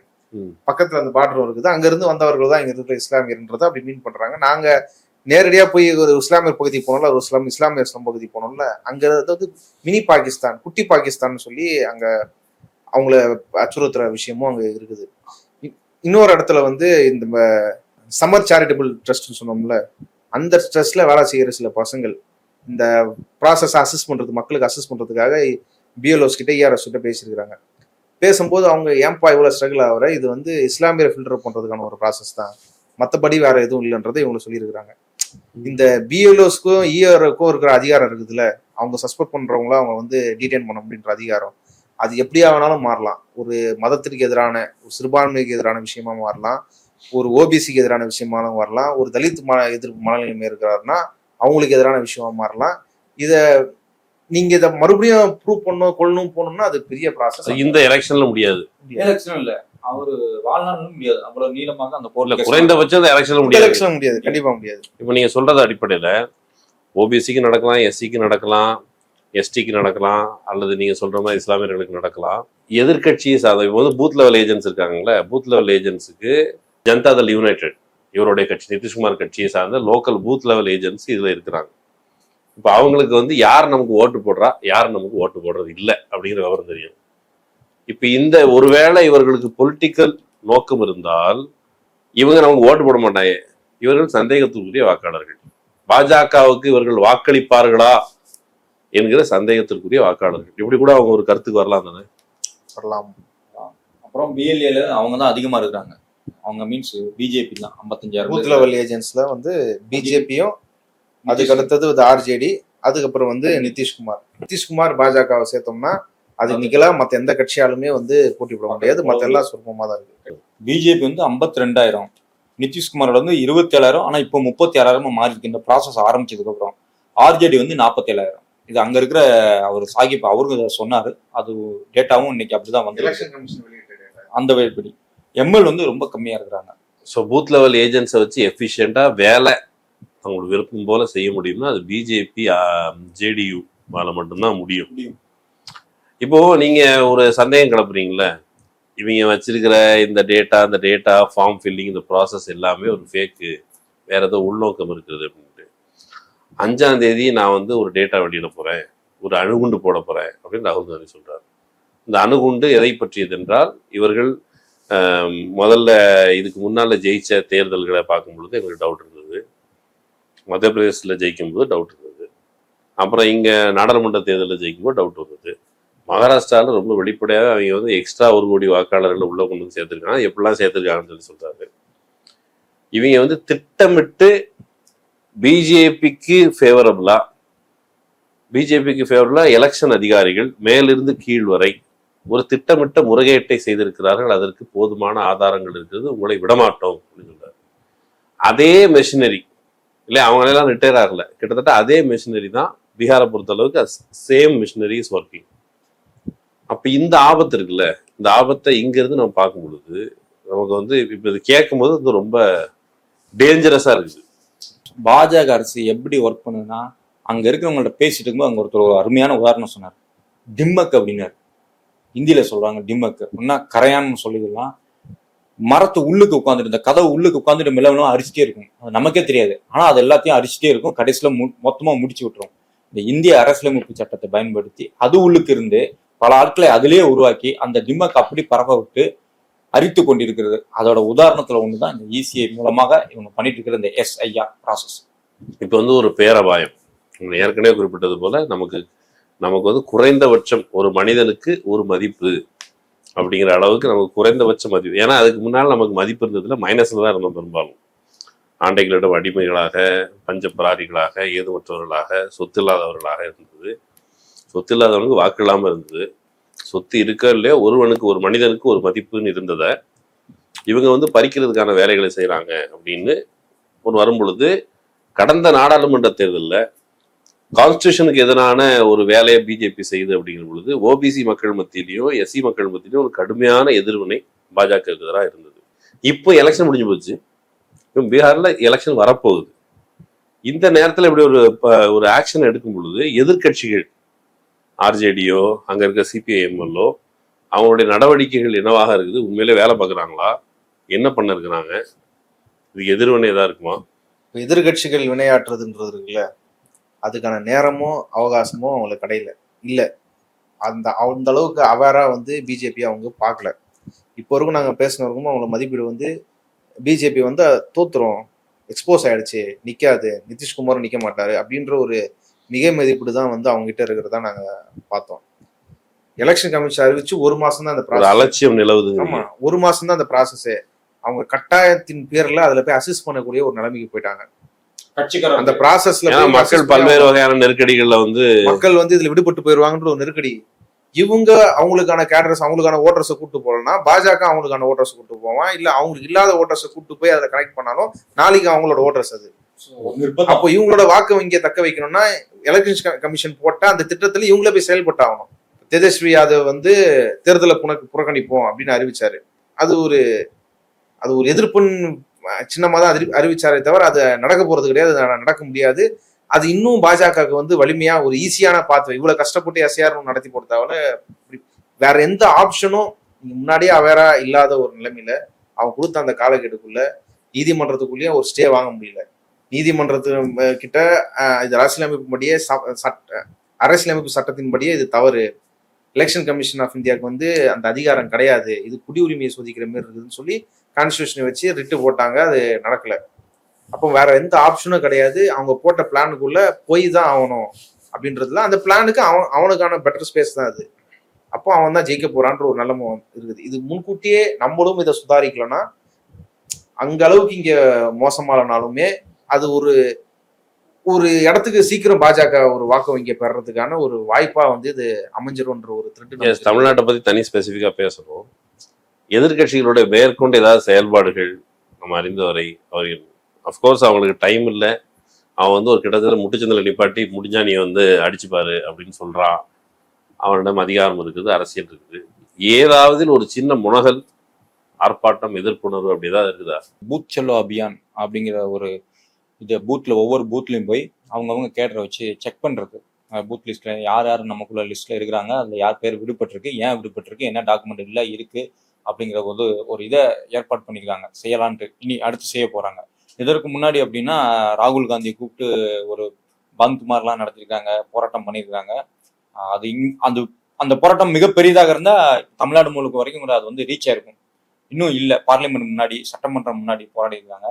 பொதுமக்கள் தன்னியல்பா வந்து போராட்ட அளவுக்கு அது ஒரு விஷயமா இன்னும் மாறலை அப்படின்னு தான். இப்போ இதுக்கு அடுத்த கட்டத்துக்குன்னா அதான் இந்த பூத் லிஸ்ட் இவங்க அவங்களோட கட்சி ஓட்டர்ஸை காப்பாற்றுறதுக்காகவும் அதை வந்து நிரூபிக்கிறதுக்காகவும் உறுதிப்படுத்துறதுக்காகவும் இப்போ ஒரு அதான் பூத் செல்லோ அபியான் அப்படிங்கிறத ஒரு ஸ்டெப் எடுத்து என்ன பண்ண போறாங்களா பூத் செல்லோ அபியான்ல? எலெக்ஷன் கமிஷன் வந்து இன்னைக்கு ஆகஸ்ட் 1 நம்ம பேசிட்டு இருக்க அன்னைக்கு வந்து டிராஃப்ட் முதல் கட்ட வந்து வரைவு அறிக்கையை வந்து வெளியிட்டிருக்கிறாங்க. எவ்வளவு பேரை வந்து நாங்க ரீச் பண்ணியிருக்கோம் அப்படின்றத எழுதிட்டு அந்த கொடுத்த அந்த தகவல் வந்து சரியா அப்படின்றத இவங்க ஏற்கனவே இருக்கிற ஓட்டர்ஸ்கிட்ட வச்சு வீடு வீடா போய் பூத்துக்கும் போய் வீடு வீடாவும் போய் இவங்க விடுபட்டு இவங்க சேர்த்துருக்குறாங்களா அப்படின்றத அந்த கணக்கு சரி வருதா அப்படின்றத வீடு வீடா போய் செக் பண்ற வேலையை இந்தியா கூட்டணி வந்து செய்ய போறதா அவங்க அறிவிச்சிருக்கிறாங்க. அதன் மூலியமா இது ஒரு போலியான நடவடிக்கை, இது வேற ஒரு இன்டென்ஷனோட நடத்தப்பட்ட நடவடிக்கை, இது வாக்காளர்களை வந்து ரெகுலேட் பண்றதுக்கான நடவடிக்கைன்றதை எக்ஸ்போஸ் பண்ண போறோன்றதை தான் ராகுல் காந்தி அவர்கள் சொல்லியிருக்காங்க. அவ்வளவு தூரம்லாம் போக வேண்டாம். இன்னைக்கே வந்து எலெக்ஷன் கமிஷனோட அறிக்கையில வந்து என்ன வந்திருக்குது அப்படின்னா 10 கோடி பேருக்கு நாங்க எஸ்எம்எஸ் அனுப்பியிருக்கோம் அப்படிங்கிறாங்க. யார் யாருக்கெல்லாம் ஃபார்ம் பெறப்பட்டதோ 10 கோடி பேருக்கு எஸ்எம்எஸ் அனுப்பியிருக்காங்க அப்படிங்கிறாங்க. மொத்த வாக்காளர்களே 7 கோடி. நீங்க அதை நம்பலையா? மொத்த வாக்காளர்களே 7 கோடி 3-4 கோடி தான். இல்லைங்க, பீகார்ல இப்போ உயிரோடு இருக்கிறவங்க வாக்களிக்க தகுதியானவர்கள் அவர்கள் 7 கோடி. 18 வயசு மேல ஆகணும். சரி, ஆனா அதுக்கு முன்னால இப்போ வந்து 18 வயசுக்கு கீழே இருக்கிறவங்கள்ட்ட மொபைல் இருக்கலாம். டிஜிட்டல் இந்தியா கொரோனா வந்தது அந்த சமயத்துல. இப்போ அதுக்கு முன்னால இறந்து போனவங்களும் கூட மொபைல் யூஸ் பண்ணிருப்பாங்க. பரலோகத்துல இருக்கிறவங்களுக்கு சிலருக்கு எஸ்எம்எஸ். அப்ப அந்த 65 லட்சம் பேர் யாரு? அதான் அவங்களுக்கு தானே எஸ்எம்எஸ் அனுப்பியிருக்கிறாங்க. மேல பரலோகம் வரைக்கும் நீ எங்க இருக்கிறீங்க அப்படின்னு கேட்டிருப்பாங்க. நாங்க பரலோகத்துல இருக்கோம். காமெடி பண்ற சொல்லிட்டு போனுங்க, புரியல. பரவாயில்ல, அனுபவிச்சது நாங்க வந்து அனுபவிச்சிருக்கோம். என்ன சொல்றது, ஒரு சிம்பிளான ஒரு மேட்ரு. 10 கோடி பேருக்கு நீ எஸ்எம்எஸ் அனுப்பியிருக்கங்கிற அது எல்லாமே ரெஜிஸ்டர்ட் நம்பர். இதனால எலெக்ஷன் ஓட்டர் ஐடி வச்சு 7.2 தானே நீ சொல்ற. இப்போ 3 கோடி பேருக்கு யாருக்கு நீ அனுப்புன கேள்வி வருதுல்ல. இங்க இருந்தே நீங்க ஆரம்பிக்கலாம். சிம்பிளா எலெக்ஷன் கமிஷன் ராகுல் காந்திலாம் இங்க இருந்தே கேட்கலாம்.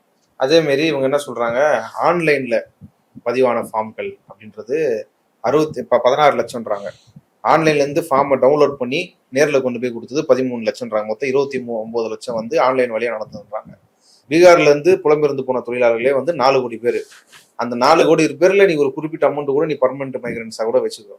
குறைஞ்சது ஒரு 3 கோடி பேர் 2 கோடி பேர் வந்து அதை அவங்களுக்கு வர்றதுக்கான வாய்ப்பே, இந்த எனுமரேஷன்ல வந்து கலந்துக்கிறதுக்கான வாய்ப்பே வந்து ஆன்லைன் தான். அவங்க யாரும் உடனே வந்து பீகாருக்கு வந்துட்டு போகக்கூடிய ஒரு பொருளாதார நிலைமையில கிடையாது. இலவே விழுந்தாலும் வீட்டுல, கல்யாணமே நடந்தாலும் வீட்டுல, வருஷத்துக்கு ஒரு நாள் தான் அவங்க எங்க தங்கியிருந்தாலும் சின்ன இடைவெளிக்கு போவாங்க. ஆமா, அது அந்த ஒரு நாள் தான் அவங்களால போக முடியும். அதை தவிர்த்து பெரிய அசம்பாவிதம் நடந்தாலும் வீட்டுல அவங்களால மறுபடியும் போக முடியாது. இதுக்கு யாருமே தெரிஞ்சவருக்கும் போகல. நேரடி உதாரணம் வந்து இங்க சென்னையில வந்து தமிழ்நாடு முழுக்க வந்து எம்எல் லிபரேஷன் தோழர்கள் வந்து அவங்களுக்கு அசிஸ்ட் பண்ற வேலையை, அவங்களுக்கு ஃபார்ம் டவுன்லோட் பண்ணி ஃபில் பண்ணி வேலையை செஞ்சிருக்காங்க. அதுலயே யாராலே பார்ட்டிசிபேட் பண்ண முடியல ஆர்வமா. இங்க வேலை நிலைமையில இருக்கு. எவ்வளவு நிறைச்சிருப்பாங்கன்னு நினைக்கிறீங்க? பீகார் தொழிலாளர்கள் இங்க எத்தனை பேர் இருப்பாங்க? எத்தனை ஃபார்ம் நிறைச்சிருப்பாங்க சொல்லுங்க. எத்தனை ஃபார்ம்? மொத்தமே 20 லட்சம் தான் அவங்க சொல்றாங்க. இல்ல அதுவும் இல்ல. தமிழ்நாட்டுல பீகார் தொழிலாளர்கள் இங்க நிறைய பேர் வேலை பார்க்குறாங்க. எம்எல் அவங்க வந்து கட்சிக்காரங்க வந்து இந்த மாதிரி அவங்க ஹெல்ப் பண்றாங்க ஃபார்ம் நிறைக்கிறதுக்கு. நீங்க வாங்க ஃபார்ம் நிறைங்க அப்படின்னு நிறைக்கிறதுக்கு ட்ரை பண்ணிருக்காங்க. எத்தனை பேர் வந்து நிறைச்சிருக்கலாம் நீங்க நினைக்கிறீங்க? ஒரு 10,000 பேர், 1000 பேர் கூட 1000 பேர் கூட. அதோட எலெக்ஷன் கமிஷன் வந்து 99 எப்படிங்க 91 விழுக்காடு எல்லாரும் எனுமரேஷன் ஃபார்ம் ஃபில் பண்ணிட்டாங்க, எல்லாரும் அதேதான் சொல்றோம்.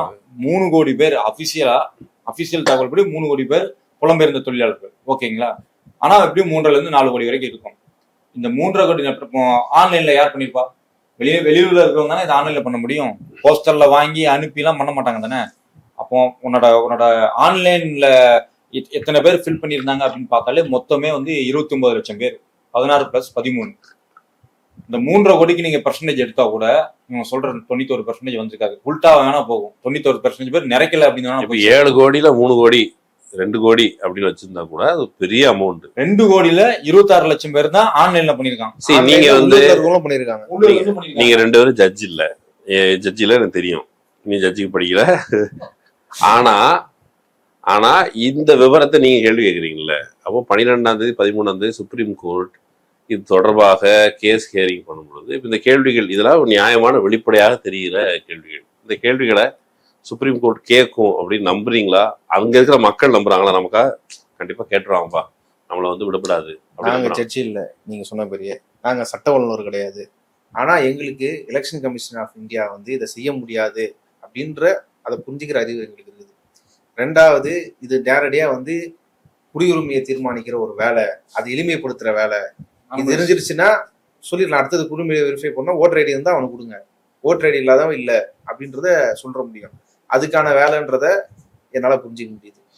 கோர்ட்டால இதை ஏன் புரிஞ்சிக்க முடியல, நீங்க சொல்லக்கூடிய நீதிபதிகளால இதை ஏன் புரிஞ்சிக்க முடியல அப்படின்றது எங்களுக்கு தெரியல. இப்ப இந்த விஷயம் இது எல்லாமே அசலூர் கதை, வெளியூர் கதை, எங்கேயோ நடக்குது, அந்த மக்களுடைய கதைங்கிற அளவில் தான் பார்வையாளர்களுக்கு புரியும். தமிழ்நாடு இது குறித்து ஏன் அக்கறைப்பட வேண்டும்? இது குறித்து நமக்கு என்ன வந்தது? எங்கேயோ இருக்கிற கதை கேட்குறோம் அப்படிங்கிற அளவில் நமக்கு எதுவும் நடக்காது, இது பெரியார் மண், இங்கே யாருமே எதுவும் செய்ய முடியாது இப்படிங்கிற நம்ம ஒரு தில்லு தெனாவட்டு இதெல்லாம் இருக்கும் பொழுது தமிழ்நாடு ஏன் இது குறித்து கவலைப்பட வேண்டும்? முதல் தமிழ்நாட்டிலிருந்து கவலைப்பட வேண்டிய ஆட்கள் நாம் தமிழர் கட்சி தலைவர் ஒருங்கிணைப்பாளர் சீமான். நாம் தமிழர் கட்சி ஈழத்தமிழர்கள் குறித்து அவங்க உரிமைக்காகவே கட்சியை வளர்த்துருக்குறோம், அவங்களுக்கு தனி ஈழத்தை அமைச்சு கொடுக்காம நாங்கள் ஓய மாட்டோம் அப்படின்னு இப்போ வரைக்கும் பேசிட்டு இருக்கிற சீமான், தமிழ் உரிமை பற்றிய சீமான், அவர் தான் முதல்ல கவலைப்பட்டிருக்கணும். ஏன்னா அது இங்கே வந்தால் ஈழத்தமிழர்கள் தான் வந்து இங்கே வந்து பெரும் ஆபத்துக்குள்ளாக இருக்கிறாங்க. அவங்களெல்லாம் மறுபடியும் வெரிஃபை பண்ணி மறுபடியும் பிரச்சனைக்குள்ளா ஆக்கிறதுக்கான நிறைய வாய்ப்பு இருக்குது. இங்கேருந்து குடிபெயர்ந்து வந்தவங்க தமிழ்நாட்டில் அதிகமாக இருக்கிறவங்கன்னா அவங்க தான். ஆனால் இப்போ வரைக்கும் அவங்க அதை வாயை திறக்கல. என் நினைவு சரியா இருந்தால் அவர் NRC எல்லாம் ஆதரிச்சு சீமான் பேசியிருக்காரு இதுக்கு முன்னாடி.